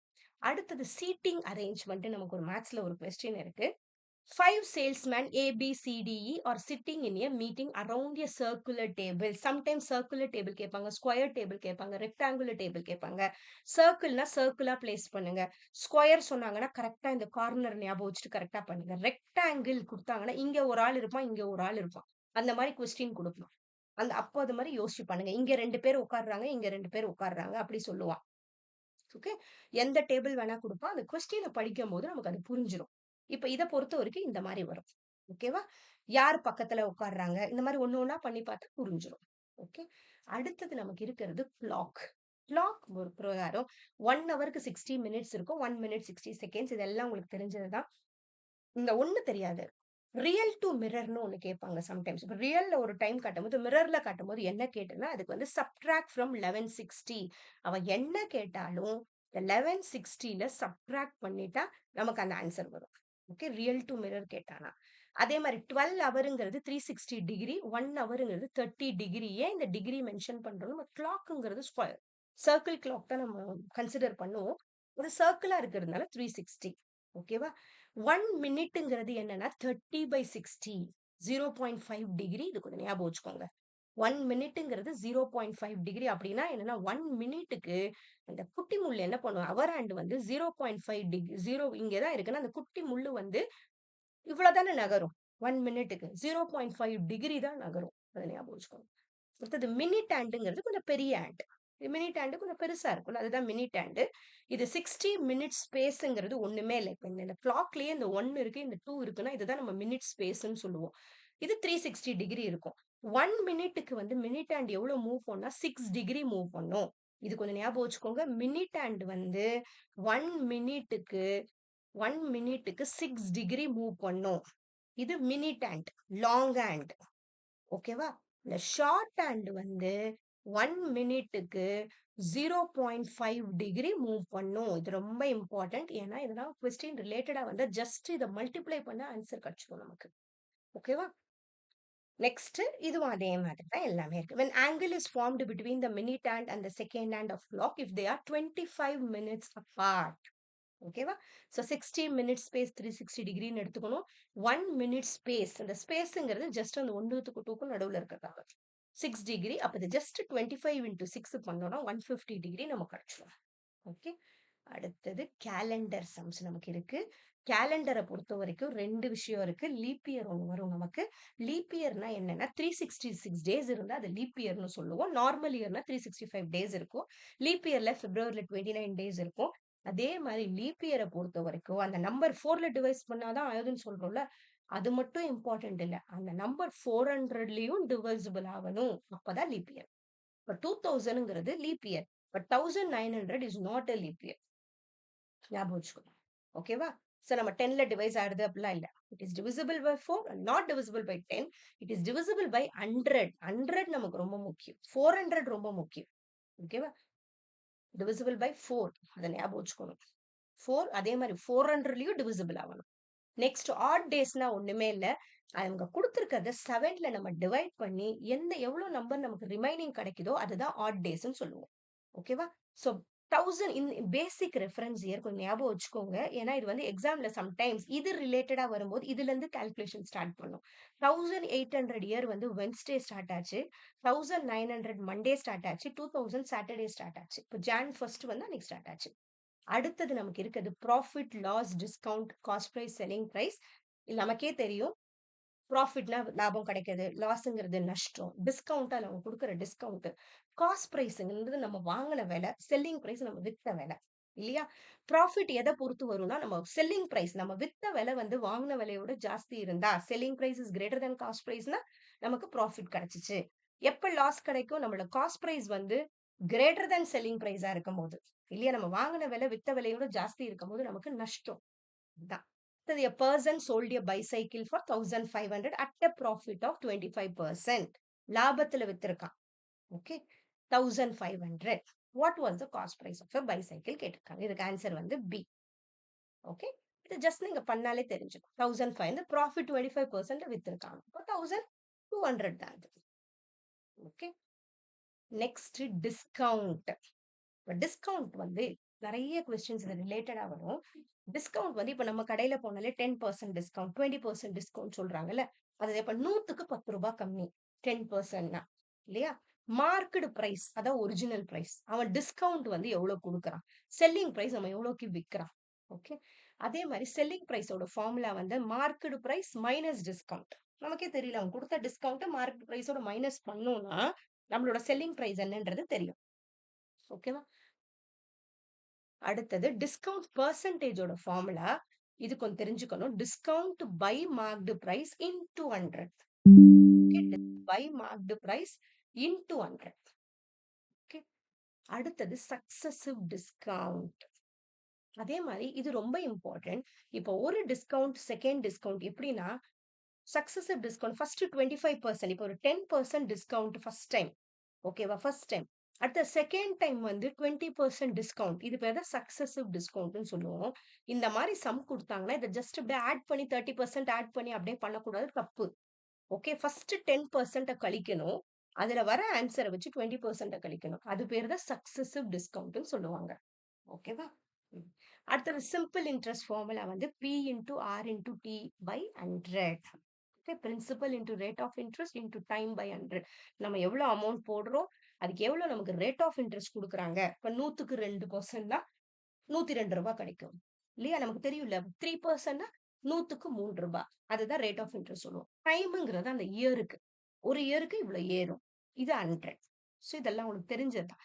நெக்ஸ்ட் காம்பவுண்ட் இன்ட்ரெஸ்ட்ங்கிறது என்னன்னா, இப்போ வந்து சிம்பிள் இன்ட்ரெஸ்ட்ல சேம் இன்ட்ரெஸ்ட் தான் ஏறும். 3 இயர்ஸ் 4 இயர்ஸ்னாலும். பட் காம்பவுண்ட் இன்ட்ரெஸ்ட்டை பொறுத்த வரைக்கும் 1 இயருக்கு ஒரு இன்ட்ரெஸ்ட் கிடைக்கும். அதுல கிடைச்ச இன்ட்ரெஸ்ட் அமௌண்ட்டோட திரும்பியும் நெக்ஸ்ட் காம்பவுண்ட் ஆகும். நம்ம மணி வந்து ஜாஸ்தி ஆகும் காம்பவுண்ட் இன்ட்ரெஸ்ட்ல. அதோட formula A is equal to P 1 plus R by 100 T. இது ரேட் ஆஃப் இன்ட்ரெஸ்ட், இது டைம். ஓகேவா? இது நல்லா தெரிஞ்சுக்கோங்க, ஏன்னா இதுவும் கொஸ்டின்ல கேட்கறது. நெக்ஸ்ட் இப்ப ரொம்ப நடுவுல கேட்கறது எஃபெக்டிவ் ஆனுவல் ரிட்டர்ன். இதுவும் வந்து காம்பவுண்ட் இன்ட்ரெஸ்ட்ல தான். சம்டைம்ஸ் 1 இயருக்கு வந்து 5% சொல்றாங்க. இது காம்பவுண்டா 6 months ஒன்ஸ் கொடுக்குறோம், அந்த மாதிரி குவார்டேலியா கொடுக்குறோம். அப்பனா நம்மளோட இன்ட்ரெஸ்ட் வந்து 6 months ஒன்ஸ் ஏறும். ஓகே, அந்த காம்பவுண்ட் இன்ட்ரெஸ்ட்க்கு ஏறும். ஸோ அந்த ஃபார்முலா, அந்த மாதிரி ரிலேட்டட் கொஸ்டின் வந்தா அதோட ஃபார்முலா இது எஃபெக்டிவ் ஆனுவல் ரிட்டர்ன் ரேட்னு பேர் அதுக்கு. 1 plus R by n the whole power n minus 1 பண்ணணும். Okay, 1 plus rate of interest by n போட்டு மேல n போட்டு minus 1 number of years. எத்தனை தடவை அது வருது அந்த இயர்ஸுக்குள்ள. இப்போ காம்பவுண்ட் இப்போ குவார்டேலியா பிரிஞ்சா ஒரு இயருக்குள்ள 4 தடவை கிடைக்கும், ஆஃப் ஏலியா பிரிஞ்சா 2 தடவை கிடைக்கும், அந்த மாதிரி. ஓகேவா? Next speed, distance and time பொறுத்த வரைக்கும் speed is equal to distance by time. இது இந்த ஒரு ஃபார்முலா ஞாபகம் இருந்தாலே நம்ம இது ரெண்டுமே பண்ணிடலாம். Time is equal distance by speed, distance is equal to speed into time. ஓகேவா? அதுக்கப்புறம் இது ரொம்ப இம்பார்ட்டன்ட். சம்டைம்ஸ் இந்த மாதிரி கன்வெர்ட் பண்ணும்போது கிலோமீட்டரா இருக்கிறத மீட்டரா கன்வெர்ட் பண்ணணும். அதே மாதிரி கிலோமீட்டர்னா அவர்ல இருக்கணும், மீட்டருங்கிறது செகண்ட்ல. அந்த மாதிரி அந்த ஸ்பீடை வந்து கரெக்டா பார்க்கணும். கிலோமீட்டர் பர் ஹவர் டு மீட்டரா மாத்துறதுக்கு 5/18 மல்டிப்ளை பண்ணணும். ஓகேவா? அடுத்தது 25 மீட்டர் பர் செகண்ட்ல இருந்து கிலோமீட்டரா மாத்தும் போது இது 18/5 மல்டிப்ளை பண்ணணும். அவ்வளவுதான். நெக்ஸ்ட் ஒர்க் ரிலேட்டட் சம்ஸ் வரும் நமக்கு. இப்ப 5 பேர் ஒரு வேலையை பண்ணிருக்காங்க, அப்ப 10 பேர் எப்ப செய்வாங்க, அந்த மாதிரி எல்லாம் கணக்கு வந்துச்சுன்னா இதுக்கு formula work done is equal to number of workers into time taken. இப்ப டோட்டல் ஒர்க் வந்து கான்ஸ்டன்டா இருந்துச்சுன்னா இந்த ஃபார்முலா யூஸ் பண்ணலாம். ஒர்க் அதே தான். workers 1 into time 1 is equal to workers 2 into time 2. இந்த மாதிரி மல்டிப்ளை பண்ணும்போது நமக்கு இந்த மாதிரி ஃபார்முலாஸ் கிடைக்கும். இந்த ஃபார்முலா நம்ம சப்ஸ்டிட்யூட் பண்ணும்போது கிடைக்கும். if 12 workers can complete a task in 15 days, how long will it take for 6 workers to complete the same task assuming they work at the same rate? இந்த மாதிரி பண்ணும்போது இந்த formula workers into time, workers 2 into time 2 பண்ணும்போது நமக்கு இந்த மாதிரி பண்ணும்போது answer கிடைக்கும். ஓகேவா? நெக்ஸ்ட் நமக்கு யூனிட் 6 லாஜிக்கல் ரீசனிங். ரொம்ப இம்பார்ட்டன்ட். இது ரிலேட்டடா நான் நிறைய வீடியோஸ் போட்டிருக்கேன். ஓகே, இதுல இன்னும் டவுட்ஸ் இருந்தா நீங்க போய் அந்த சேனல் எடிமாஸ்ட்ரி தமிழ்ல போய் செக் பண்ணுங்க. ஆர்குமெண்ட்னு சொல்லுவோம், இதுல வந்து சென்டென்ஸ்னு சொல்லுவோம், ஆர்குமெண்ட்ஸ். ஓகே, 2, 3 சென்டென்ஸ் செய்றது ஆர்குமெண்ட்ஸ். இது டிடக்டிவா பிரியும், இண்டக்டிவா பிரியும். இது general to specific, specific to general. இந்த டிடக்டிவ் ஆர்குமெண்ட்ஸ் வேலிட், இன்வாலிட்னு பிரியும். இண்டக்டிவ் ஆர்குமெண்ட்ஸ் ஸ்ட்ராங், வீக்ன்னு பிரியும். ஓகேவா? இது ப்ரொபோசிஷன்ங்கிறது ஒரு ஸ்டேட்மெண்ட். அதேதான் இண்டக்டிவ், டிடக்டிவ். சப்டக்டிவ்னா எது வந்து reasoning to the best explanation based on evidence நம்ம இண்டக்டிவ் சொல்லுவோம். கண்டக்டிவ்ங்கிறது மல்டிபிள் ரீசன். டெனோடேஷன்ங்கிறது ஒரு லிட்ரரி மீனிங். கனோடேஷன்ங்கிறது ஒரு வேர்டை வந்து அவங்க கல்ச்சருக்கு ஏத்த மாதிரி சில இது வேர்டு அசோசியேட் பண்ணி பேசுறது கொனோட்டேஷன் சொல்லுவோம். அடுத்தது நமக்கு இருக்கிற ஸ்கொயர் ஆஃப் அப்போசிஷனை பொறுத்த வரைக்கும் இது AEIOன்னு சொல்லுவோம். Universal affirmative, universal negative, particular affirmative, particular negative. இது 4 கண்டிப்பா தெரிஞ்சிருக்கணும். ஓகேவா? அடுத்தது இதுவும் தெரிஞ்சிருக்கணும். இங்க மேல இருக்கிறத நம்ம கான்ட்ரரின்னு சொல்லுவோம். கீழே இருக்கிறத சப் கான்ட்ரரி சொல்லுவோம். இங்க சைடுல இருக்கிறத கான்ட்ரடிக்டரின்னு சொல்லுவோம். ஓகே. இந்த அன்டிட்டர்மைன் சம்டைம்ஸ் எங்க வரும்னா, சில சம்ஸ்ல வரும். நம்ம இங்க ட்ரூவா இருந்தா, இங்க ட்ரூவா இருக்கும் நம்ம படிப்போம். சில இடத்துல நம்மளால அது மாரி சொல்ல முடியாத இடம் தான் அன்டிட்டர்மைன் சொல்லுவோம். அது சப்பால்டன், சப் கான்ட்ரரின்னு வரும். இந்த சப்பால்டன் எங்க வரும்னா, இங்க வரும் சப்பால்டன். இந்த இடத்துல வர்றது தான் சப்பால்டன். இந்த சூப்பர் ஆல்டன்ங்கிறது இந்த மேல இருக்குது. ஏங்கிறது ஐக்கு சூப்பர் ஆல்டன், ஈங்கிறது ஓக்கு சூப்பர் ஆல்டன். ஓகே. இது கொஞ்சம் ஞாபகம் வச்சுக்கோங்க. அடுத்தது டைப்ஸ் ஆஃப் சென்டென்ஸை பொறுத்த வரைக்கும் conditional, converse, inverse, biconditional, negation, contrapositive, contradiction. இல்ல இந்த கான்ட்ராபாசிட்டிவ் ரொம்ப முக்கியம். இங்க இந்த நாட்னு சேர்ந்து வரும். Okay, if the ground is not wet, it didn't rain. இந்த மாதிரி வரும். Okay, if it rains the ground will be wet. அந்த மாதிரி வர்றதுக்கு இது ரெண்டும் ஒண்ணு தானே. ஸோ கான்ட்ராபாசிட்டிவ் ஜெனரல் சென்டென்ஸும் ஆக்சுவலி ரைட் கரெக்டா தான் இருக்கும். நெக்ஸ்ட் மூட்ஸ் அண்ட் ஃபிகர்ஸ் நமக்கு ஒண்ணு இருக்கு. இந்த மூட்ஸ் அண்ட் ஃபிகர்ஸ் அவங்க கேட்க சொன்னாலே கண்டிப்பா இந்த மாதிரி ஒரு 3 குடுப்பாங்க. பிரிமைஸ் 1, பிரிமைஸ் 2, கன்க்ளூஷன் குடுப்பாங்க. கன்க்ளூஷனை ஃபர்ஸ்ட் பார்க்கணும். இங்க இருக்கிறது பேரு சப்ஜெக்ட்ன்னு சொல்லுவோம். இங்க 2வது இருக்கிறத நம்ம என்ன சொல்லுவோம்? பிரெடிகேட்ன்னு சொல்லுவோம். இந்த பேர்டுங்கிறது இங்க பிரெடிகேட். இந்த பேர்டு பிரெடிகேட் தான் மேஜர் டேர்ம்னு சொல்லுவோம். இந்த மேஜர் டேர்ம் வருதுல இந்த பேர்டு இருக்கிற சென்டென்ஸ் தான் ஃபர்ஸ்ட் வரணும். இப்ப இங்க பேர்டுங்கிற சென்டென்ஸ் ஃபர்ஸ்ட் வந்ததுனால நம்ம இந்த ஆர்டரை சேஞ்ச் பண்ணக்கூடாது. இன்கேஸ் இந்த பேர்டு இருக்க சென்டென்ஸ் செகண்ட் வந்து ஆர்டர் சேஞ்ச் பண்ணணும். அப்பதான் மூட்ஸ் நமக்கு கிடைக்கும் கரெக்டா. ஓகேவா? ஃபர்ஸ்ட் நம்ம கன்க்ளூஷனை பார்க்கணும். கன்க்ளூஷன்ல ஃபர்ஸ்ட் வர்றது வந்து நோ லயன்ஸ் ஆர் பேர்ட்ஸ் இருக்கா. இது ஒரு type of sentence, no sentence. So line first வர்றது சப்ஜெக்ட், இங்க வர்றது ப்ரெடிகேட். ப்ரெடிகேட்னா மேஜர் டேர்ம்னு அர்த்தம். இதுதான் ஃபர்ஸ்ட் வரணும். இதுதான் அங்க நம்ம கொடுத்துருக்கோம். ஓகேவா? ப்ரெடிகேட்டம். அதுக்கப்புறம் நம்ம அந்த ஆர்டரை எழுதினோம்னா நமக்கு என்ன மூடு கிடைச்சிரும். ஓகே, மூடுனா அதுதான். மூட்னா ஒண்ணுமே இல்ல. ஏஇஐஓன்னு படிக்கிறோம்ல, ஏஇஐஓன்னு படிச்சோம்ல, இது ஆல் சென்டென்ஸ். இது இது நோ சென்டென்ஸ், இது சம் சென்டென்ஸ், இது சம் நாட் சென்டென்ஸ். அவ்வளவுதான். இங்க நமக்கு என்ன சென்டென்ஸ் கிடைச்சிருக்கு? ஆல் சென்டென்ஸ் கிடைச்சிச்சுன்னா இதோட மூடு வந்து ஏ. இது சம் சென்டென்ஸ். சம் சென்டென்ஸ் கிடைச்சா இதோட மூடு வந்து ஐ. அதான் மூடுன்னு அர்த்தம். வேற ஒண்ணுமே இல்ல. 4த்துக்குள்ளதான் நமக்கு ஸ்கொயர் ஆஃப் அப்போசிஷன் இருக்கும். இப்ப மூடு கண்டுபிடிச்சதுக்கு அப்புறம் ஃபிகர் கண்டுபிடிக்க என்ன பண்ணணும்னா, மூடு கண்டுபிடிச்ச மாதிரியே தான் பண்ணணும். ஃபர்ஸ்ட் கன்க்ளூஷனை பார்க்கணும். கன்க்ளூஷன்ல இருக்கிற சப்ஜெக்ட் ப்ரெடிகேட்டை பார்க்கணும். இந்த ப்ரெடிகேட்டுங்கிறது தான் மேஜர் டேர்ம். இந்த மேஜர் டேர்ம்ல இருக்கிற அந்த வேர்டு தான் ஃபர்ஸ்ட் வரணும். இந்த இடத்த பொறுத்த வரைக்கும் மாறி வந்திருக்கு. ஓகே, அதனால என்ன பண்ணிருக்கோம்? பிரிமைஸ் டூ எழுதியிருக்கேன். அதுக்கப்புறம் இந்த மாதிரி ஒரு ஃபிகர் இருக்கு நமக்கு. ஃபிகர் 1க்கு வந்து மேஜர் டேர்ம். இது பேர் நம்ம மிடில் டேர்ம்னு சொல்லுவோம். ஓகேவா? இப்ப வந்து நம்ம ஒரு வேர்ட் எடுத்துக்கிறோம்னா, இப்ப some animals are pets, all dogs are animals, therefore some dogs are pets. இது ஒரு ஆர்குமெண்ட். ஓகேவா? இப்ப வந்து இந்த இடத்த பொறுத்த வரைக்கும் டாக்ங்கிறது வந்து இங்க சப்ஜெக்ட், மைனர் டேர்ம் இங்க இருக்கு. இப்ப பெட்டுங்கிறது ப்ரெடிகேட், இது மேஜர் டேர்ம். இங்க ஒரு அனிமல், இங்க ஒரு அனிமல் இருக்கா? இதுதான் மிடில் டேர்ம்னு சொல்லுவோம். இந்த மிடில் டேர்மை பொறுத்து தான் நமக்கு ஃபிகர்ஸ் நம்ம சொல்ல முடியும்.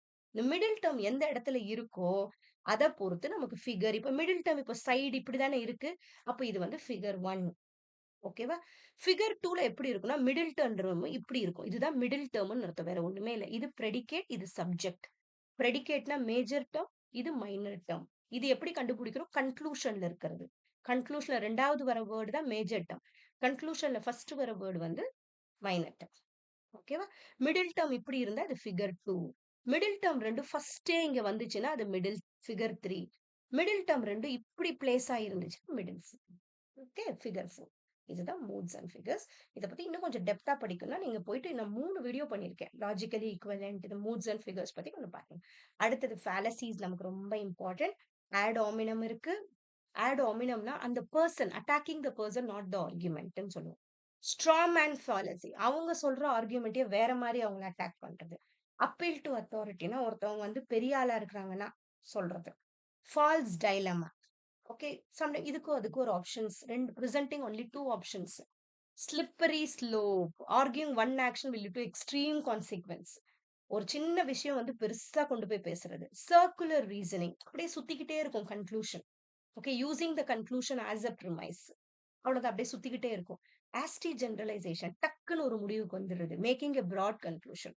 Post hoc. Assuming causation from sequence. Maybe இப்படி இருந்தா இப்படி இருக்கலாம் யோசிக்கிறது. Appeal to emotion. Emotion use பண்றது. ரெட் டேரிங்னா ஒரு டைவர்ட் பண்ணி பேசிக்கிறது. ஒருத்தவங்களை வந்து டிஸ்ட்ராக்ட் பண்ணி விடுறது. Bandwagon. Arguing something is true because it's popular. ஏதோ ஒன்று பாப்புலரா இருக்கிறதுனால அது கரெக்டா இருக்கும். அவ்வளவுதான். False cause. Incorrectly assuming cause and effect. சரியா நம்ம யோசிக்கிறது இல்ல. ஈக்விவோகேஷன் இதுல ரொம்ப இம்பார்ட்டன்ட். சம்டைம்ஸ் சில வேர்ட்ஸ் வந்து 2, 3 இடத்துல வேற மாதிரி யூஸ் ஆகும்ல. அதை யூஸ் பண்றோம். Using ambiguous language to mislead. Okay. Appeal to ignorance. ஒண்ணு நமக்கு புரியலைங்கிறத அப்படியே வந்து விட்டுறது. இது கரெக்டா இருக்கும்னு சொல்லிடுறது. Claiming something is true because it is unproven false. False analogy. சரியான ஒரு ரிலேஷன்ஷிப் கொடுக்காது. Begging the question. Assuming what we try to prove. ஒரு loaded question. Asking a question with an unproven assumption. அப்புறம் காம்போசிஷன்னா என்னன்னா what is true for your part is true for த ஓல். இப்போ ஒரு டீம்ல இருக்க பிளேயர்ஸ் எல்லாம் கரெக்டா இருந்தாங்கன்னா அந்த டீம் நல்லா இருக்கும். அதுதான் டிவிஷனுங்கிறது. டீம் நல்லா இருந்தா டீம்ல இருக்க பிளேயர்ஸ் நல்லா இருக்காங்க. Appeal to tradition. அடுத்தது இந்த tradition. Arguing something is right because it's tradition. அப்புறம் false equivalence. Incorrectly comparing two things. No true Scotsman. Defining something in a way that excludes counterexamples. For appeal to wealth, anecdotal fallacy. Using personal experience instead of evidence. நம்ம எக்ஸ்பீரியன்ஸை use பண்றது இல்ல எக்ஸாம்ல கேட்பாங்க. Fallacies கொஞ்சம் படிச்சுக்கோங்க.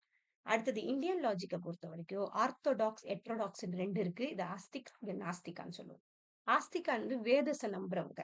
Accept பண்ணி இவங்க வேதாஸை நம்ப மாட்டாங்க. அவ்வளவுதான். Buddhism Jainism Charvaka. ஓகே. இவங்கெல்லாம் வந்து ஹெட்ரோடாக்ஸ் ஃபேமிலி.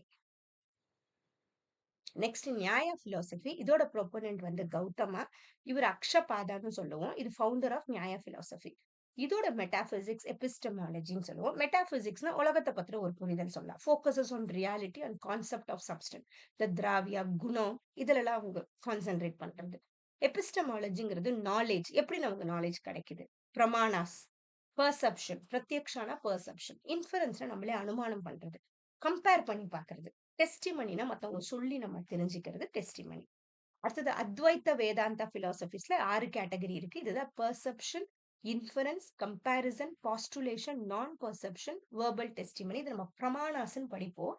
பிரத்யக்ஷனா ஒண்ணு நம்மளே யோசிச்சு பண்றது. அனுமானனா நம்ம வந்து ஒண்ணு பார்த்து நம்மளே யோசிக்கிறது. அனுமானம் பண்ணிக்கிறது. உபமானனா ஒரு கம்பேர் பண்ணி தெரிஞ்சுக்கிறது.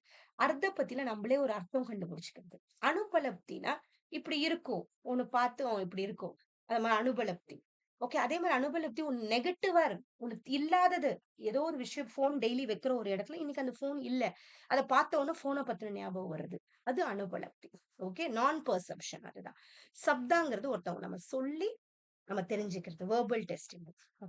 அனுமானா அதே மாதிரி நமக்கு ஸ்வர்த்த அனுமானான்னு ஒண்ணு இருக்கு. Inference for oneself. Parartha anumana inference for others. அவ்வளவுதான்.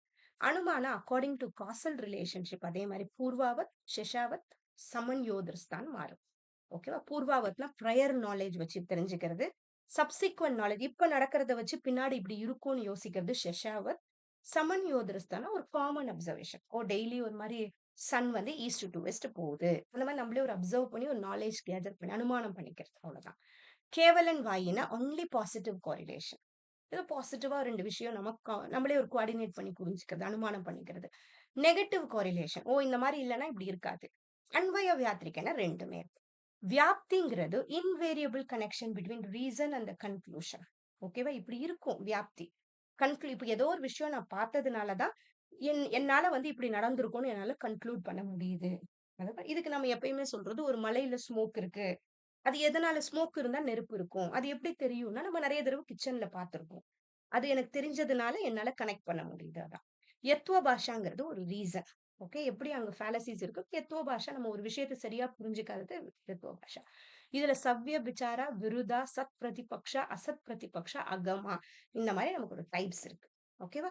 ஒண்ணு ஒண்ணு எப்படி வந்து நம்ம சரியா புரிஞ்சுக்காம போயிடுறோம். அதுக்கு என்னலாம் ரீசன் அதுதான். அடுத்தது நமக்கு இருக்கிறது யூனிட் 7 டேட்டா இன்டர்பிரிட்டேஷன். இந்த டேட்டா இன்டர்பிரிட்டேஷன் நமக்கு ஒரு பேசேஜ் குடுத்துருவாங்க. இப்ப மேக்ஸிமம் இப்பலாம் நமக்கு டேபிள் தான் வருது. இல்ல கொஞ்சம் பை சார்ட் பத்தியும் கொஞ்சம் தெரிஞ்சுக்கிறது நல்லது. டேபிள பொறுத்தவரைக்கும் டேட்டா இன்டர்பிரிட்டேஷன்ல இந்த 1%, 5% கண்டுபிடிக்க தெரியறது ரொம்ப இம்பார்ட்டன்ட். அதே மாரி ரேஷியோ, பெர்சன்டேஜ் ரேஷியோ கண்டுபிடிக்க தெரிஞ்சுச்சுன்னா, ஓரளவு டேட்டா இன்டர்பிரிட்டேஷன் சம்ஸ் நம்மளால பண்ணிட முடியும். ஓகே. இந்த 1%, 5% ஏன் நான் சொல்றேன்னா, சம்டைம்ஸ் எக்ஸாம்ல 22% என்ன? இது 35% என்ன? அந்த மாரி கொஸ்டின்ஸ் வரும். கொஸ்டின்ஸ்ல டேட்டா இன்டர்பிரேஷன் சம்ஸ்ல வரும். இந்த 1%னா என்னன்னா, 100ல 1 பாகம் 1%. 100ல 5 பாகம்னா 5%. இது எப்படி கண்டுபிடிக்கிறீங்க? இப்ப 500 இப்ப குடுக்குறான். இதுல 100ல 1 பாகம். அந்த மாரி குடுத்தா நம்ம என்ன பண்ணுவோம்? 100 தானே பண்ணிடுறோம். 100 பண்ணி போட்டா 5. அந்த மாதிரி நம்ம எப்படி இது கொண்டு வரோம் நம்ம? இல்லையா? அந்த மாரி ஒண்ணு வச்சு கொண்டு வர்றது முக்கியம்.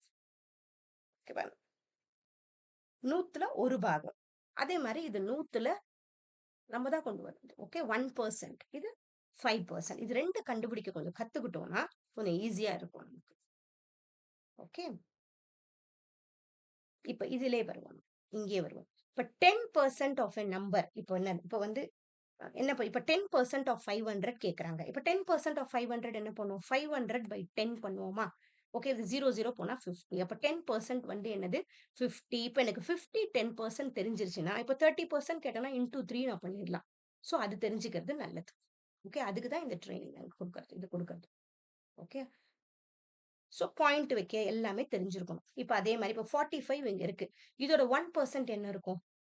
இது 1.45 இல்ல. இது ஃபர்ஸ்ட் ஒன். First one 45.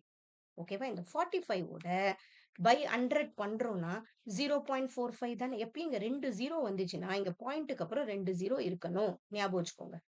ஓகேவா? பாயிண்ட்க்கு அப்புறம் இங்க என்ன இருக்கணும்? 2 இருக்கணும். ஓகே. அதே மாரி 10% குடுத்தாங்கன்னா, இப்ப 45 பை 10 போடுறேன்னா, இங்க ஒரு 0 இருக்கு. இப்படி ஞாபகம் வச்சுக்கோங்க. அது இன்னும் easy.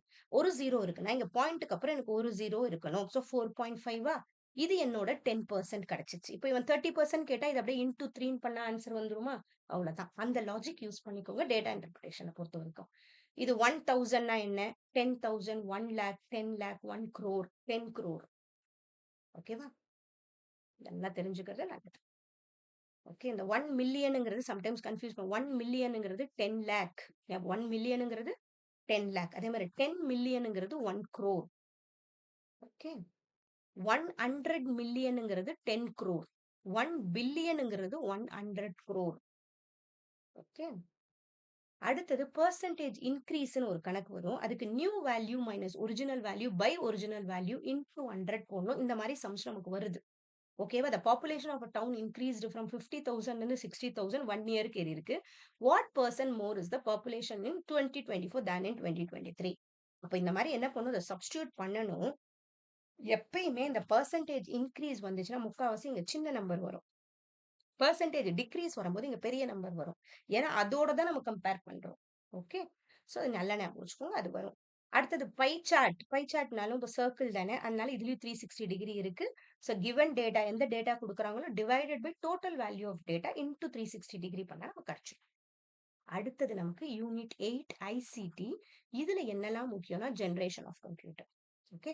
First generation 1940 to 1956 vacuum tube. Second generation 1956ல இருந்து transistors. 1964 to 1971 integrated circuit. Fourth generation 1971 microprocessor. Fifth generation இப்போ ஆர்டிஃபிஷியல் இன்டெலிஜென்ஸ் இதெல்லாம். டைப்ஸ் ஆஃப் கம்ப்யூட்டர்ஸ் என்னன்னா அனலாக் கம்ப்யூட்டர் இது டேட்டா கண்டினியூஸா இருக்கும். இது டிஜிட்டல் கம்ப்யூட்டர் ப்ராசஸ் டிஸ்கிரீட் டேட்டாவா இருக்கும். அது பிசில இருக்கிறது. அப்ப ஹைபிரிட் கம்ப்யூட்டர் ரெண்டுமே. இன்புட் டிவைசஸ் தெரிஞ்சது. நம்ம எதெல்லாம் டேட்டா நம்ம இன்புட் பண்ண உதவுது? Keyboard, mouse, scanner. Output device நம்ம ரிசல்ட்டை பார்க்க உதவுது. மானிட்டர், பிரிண்டர், ஸ்பீக்கர் இதெல்லாம்.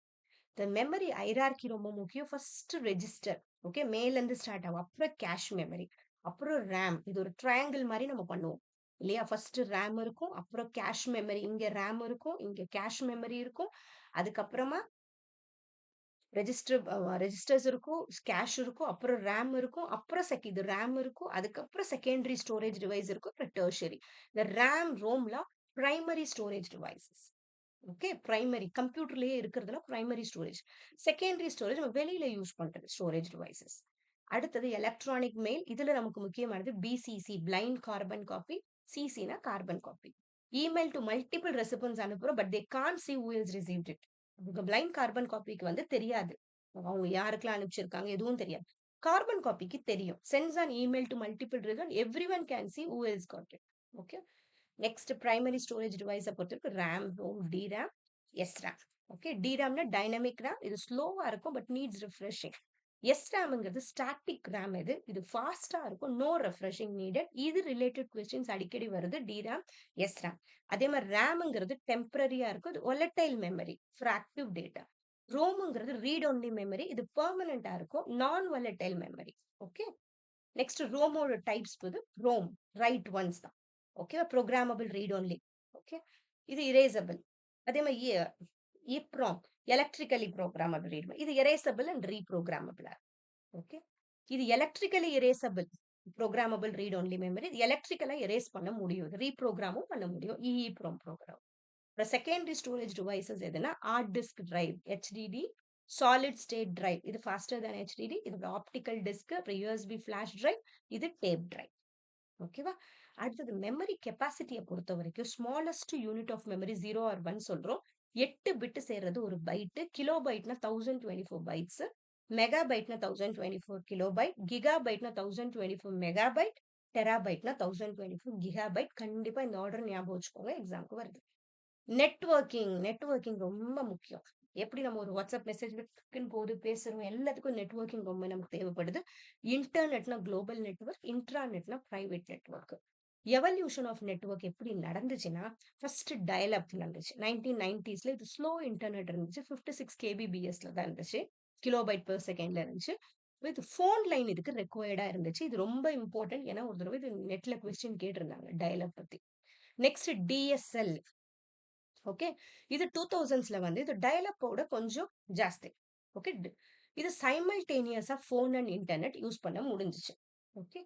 நெக்ஸ்ட் கேபிள் வந்துச்சு, கேபிள் யூஸ் பண்ண ஆரம்பிச்சோம் 2000ஸ்ல. Broadband with up to 1 Gbps speed வரைக்கும் யூஸ் பண்ணோம். இப்போ யூஸ் பண்றது ஃபைபர் ஆப்டிக் இல்லையா, இதுல லைட்ல இதுவாகுது, டேட்டா டிரான்ஸ்ஃபர் ஆகுது, அதனால இன்னும் கொஞ்சம் ஜாஸ்தி கிடைக்குது. அல்ட்ரா ஃபாஸ்டா இருக்கு, ஐ பேண்ட்வித் கிடைக்குது, லோ லேட்டன்சி. ஸோ 5G 2020ஸ்லாம் யூஸ் பண்றோம். மொபைல் இன்டர்நெட் அப் டு 10 Gbpsல கிடைக்குது, enabling IoT, internet of things. இப்போ நெட்வொர்க்கிங் காம்பனன்ட்ஸை பொறுத்த வரைக்கும் இதெல்லாம் ரொம்ப இம்பார்ட்டன்ட். ரவுட்டர் என்ன பண்ணுது, டைரக்ட்ஸ் டேட்டா பிட்வீன் நெட்வொர்க்ஸ். ஸ்விட்ச் என்ன பண்ணுது, connect devices in local network. Hub என்ன பண்ணுது, broadcast data to all devices. Modem convert digital to analog signal. NIC network interface card என்ன பண்ணுது, connect devices to network. Cable wired connection, ethernet, fibre optic, இதெல்லாம். வேப் enable wifi connectivity கொடுக்குது. Okay. Firewall firewall என்ன பண்ணுது, நமக்கு ஃபயர்வாலா நமக்கு தேவையில்லாத மெசேஜ் வராம பாத்துக்குது இல்ல. மானிட்டர்ஸ் அண்ட் கண்ட்ரோல்ஸ் நெட்வொர்க் டிராஃபிக்கையும் பாத்துக்குது. ACL defines network access rules. NOS manages network resources. அடுத்தது OSI மாடல் ஒன்று 7 லேயர் இருக்கு. இது எப்படின்னா, இப்போ டேட்டா அனுப்புறோம் நெட்வொர்க்கிங்ல, அது எப்படி போகுது. இதுல ஒரு 7 லேயர். அப்ளிகேஷன் லேயர் யூசர் இன்டர்ஃபேஸை பார்த்துக்குது. பிரசன்டேஷன் டேட்டா டிரான்ஸ்லேஷன் என்கிரிப்ஷன், செஷனுங்கிறது கம்யூனிகேஷன் செஷன், டிரான்ஸ்போர்ட்டுங்கிறது டிரான்ஸ்ஃபர். ஓகே, டிரான்ஸ்மிஷன் கண்ட்ரோல் ப்ரோட்டோகால்ல பார்த்துக்குது. டேட்டா ரவுட்டிங் நெட்வொர்க் IP இன்டர் பார்த்துக்குது. டேட்டா லிங்க் வந்து ஃப்ரேம்ஸ் எரர் டிடெக்ஷன் பார்த்துக்குது. பிசிக்கல் லேயர் பிட் டிரான்ஸ்மிஷனை பார்த்துக்குது. நெக்ஸ்ட் கீ டேர்ம்ஸ் இதெல்லாம் ஞாபகம் இருக்கட்டும். மேக் அட்ரஸ்னா unique hardware address for devices. TCPங்கிறது reliable connection oriented data transfer. IP அட்ரஸ்ங்கிறது யூனிக் ஐடென்டிஃபையர் ஒரு டிவைஸ் ஒன்லி. இதுல IP வெர்ஷன், இன்டர்நெட் புரோட்டோகால் வெர்ஷனே IPv4ன்னு ஒன்று இருக்கு. அப்படின்னா 32 பிட் லிமிடெட் ஸ்பேஸ் இருக்கும். இந்த மாதிரி எழுதியிருக்கும். ஓகேவா. நெக்ஸ்ட் IPv6 128 பிட் இருக்கும், லார்ஜ் ஸ்பேஸ் இருக்கும். இதுல கொஞ்சம் ஹெக்ஸாடெசிமல்ல யூஸ் பண்ணுவாங்க, இருக்கும். ஓகேவா. அடுத்தது voice over internet protocol. Voice calls over internet, Skype, வாட்ஸ்அப்ல எல்லாம் பேசிக்கிறோம். சீப்பர் அண்ட் மோர் ஃபிளெக்சிபிளா இருக்கும். அடுத்தது நம்பர் சிஸ்டம் நமக்கு இருக்கு. ICT பொறுத்த வரைக்கும் கன்வர்ஷன்ஸ் முக்கியம். அடிஷன், சப்ட்ராக்ஷன், இந்த டெசிமல் கன்வர்ஷன் முக்கியம். அப்புறம் நெகட்டிவ் கன்வர்ஷன் வரும். நெகட்டிவ் வந்து ஒன்ஸ் அண்ட் டூஸ் காம்ப்ளிமெண்ட் கண்டிப்பா தெரிஞ்சிருக்கணும். ஓகேவா? ஒன்ஸ் காம்ப்ளிமெண்ட், டூஸ் காம்ப்ளிமெண்ட் இதெல்லாம் உங்களுக்கு இன்னும் கொஞ்சம் தெரியணும்னா, நான் ஐசிடி தனியா பண்ணியிருக்கேன் வீடியோ. அத கொஞ்சம் பாருங்க. ஓகேவா? நம்பர் சிஸ்டம்ல மொத்தம் நமக்கு பைனரி ஒண்ணு இருக்கு. பைனரி இருக்கு, டெசிமல் இருக்கு, ஆக்டல் இருக்கு, ஹெக்ஸாடெசிமல் இருக்கு. இதுல எந்த கன்வர்ஷன் வேணா கேட்பாங்க. எல்லாமே தெரிஞ்சிருக்கணும். ஓகேவா? அடுத்தது. சோ இது வந்து நார்மலா தெரிஞ்சுக்க வேண்டியது. பைனரி, டெசிமல், ஆக்டல், ஹெக்ஸாடெசிமல் அவ்வளவுதான். அதே மாதிரி ஆக்டல்னாலே 3 பைனரி நம்பர் சேர்ந்தா அது ஆக்டல். ஓகேவா? 4 பைனரி நம்பர் சேர்ந்தா அது வந்து ஹெக்ஸாடெசிமல். அது கொஞ்சம் ஞாபகம் வச்சுக்கணும். அதே மாதிரி ஹெக்ஸாடெசிமல பொறுத்தவரைக்கும் 9 வரைக்கும் நம்பர்ல வரும். 10ங்கிறது ஏ, 11ங்கிறது பி, 12 சி, 13 டி, 14 இ, 15 எஃப். சோ இது ஞாபகம் வச்சுக்கணும். ஏல இருந்து எஃப் வரைக்கும் ஆல்பபெட் வந்து ஹெக்ஸாடெசிமல்ல வரும். நெக்ஸ்ட் ஐசிடியோட இனிஷியேட்டிவ்ஸ் என்னன்னா, என்எம்இ ஐசிடி 2009ல வந்துச்சு. ஓகேவா? இவங்க தான் எல்லா ஐசிடி கோர்சஸ் எஜுகேஷனுக்கு தேவையானதெல்லாம் பாத்துக்கிறாங்க. அப்புறம் ஸ்வயம் வந்துச்சு. அப்புறம் ஸ்வயம் பிரபா இது ஒரு TV channel. Okay. Next NDLI 2018ல வந்துச்சு. இவங்க டிஜிட்டல் லைப்ரரி. இ யாந்திராங்கிறது ஒரு ரொபாட்டிக்ஸ் எந்திரம் சொல்லுவோம்ல, அது ஹேண்ட்ஸ் ஆன் லேர்னிங் பாத்துக்கிறாங்க. வர்ச்சுவல் லேப்ஸ் இருக்கும். FOSSEE free open source software இது எஜுகேஷன் கொடுக்குறாங்க. அப்புறம் spoken tutorial 2010 free e content கொடுக்குறாங்க. என்ஏடி வந்து அகடமிக் ரெக்கார்ட்ஸ். அப்புறம் பிளெஜரிசம் டிடக்ஷனுக்கு ஒன்று. ARPIT MOOC for teacher training and skill என்ஹான்ஸ்மெண்ட்டுக்கு வந்தது. இந்த ரிசர்ச்சை பொறுத்த வரைக்கும் எதெல்லாம் வந்ததுன்னா, ஷோத் கங்கா தீசிஸ் ரெபாசிட்டரி வந்திருக்கு. ஷோத் கங்கோத்ரிங்கிறது பிஹெச்டி ப்ரொபோசல்ஸுக்கு. இபிஜி பாட்சாலாங்கிறது போஸ்ட் கிராஜுவேட் இ கண்டென்ட்க்கு வந்திருக்கு. ஐஆர்ஐஎன்எஸ் வந்து அகடமிக் ப்ரொஃபைல் ரெபாசிட்டரிக்கு வந்து வித்வானுங்கிறது எக்ஸ்பர்ட் டேட்டாபேஸ். என்எஸ்எம்ங்கிறது சூப்பர் கம்ப்யூட்டிங் ஃபார் ரிசர்ச். அப்புறம் இந்த மால்வேர் அட்டாக் இருக்கிறதுல ரொம்ப இம்பார்ட்டன்ட் வைரஸ். இது ஃபைல் அட்டாச் ஆயிட்டு இது பண்றது. வார்முங்கிறது செல்ஃப் ரெப்ளிகேட் ஆகும். ட்ராஜனுங்கிறது அதுவே லெஜிட்டிமேட் சாஃப்ட்வேர் நமக்கு தேவையானது மாதிரி வந்துச்சு, டேட்டாவெல்லாம் ஸ்டீல் பண்ணும். ரான்சம் வேர்னா பணம் கேட்கறது. ஸ்பை வேர்னா ஸ்பை வேலை பார்க்கறது. Secretly monitors and steals user information. Ad வேர்னா டிஸ்பிளேஸ் அன்வான்ட் ஆட் மாதிரி காட்டும். ஃபிஷிங்னா fake email or links to steal information. அப்புறம் ரூட் கிட்டுங்கிறது hides malicious activity by gaining admin level control.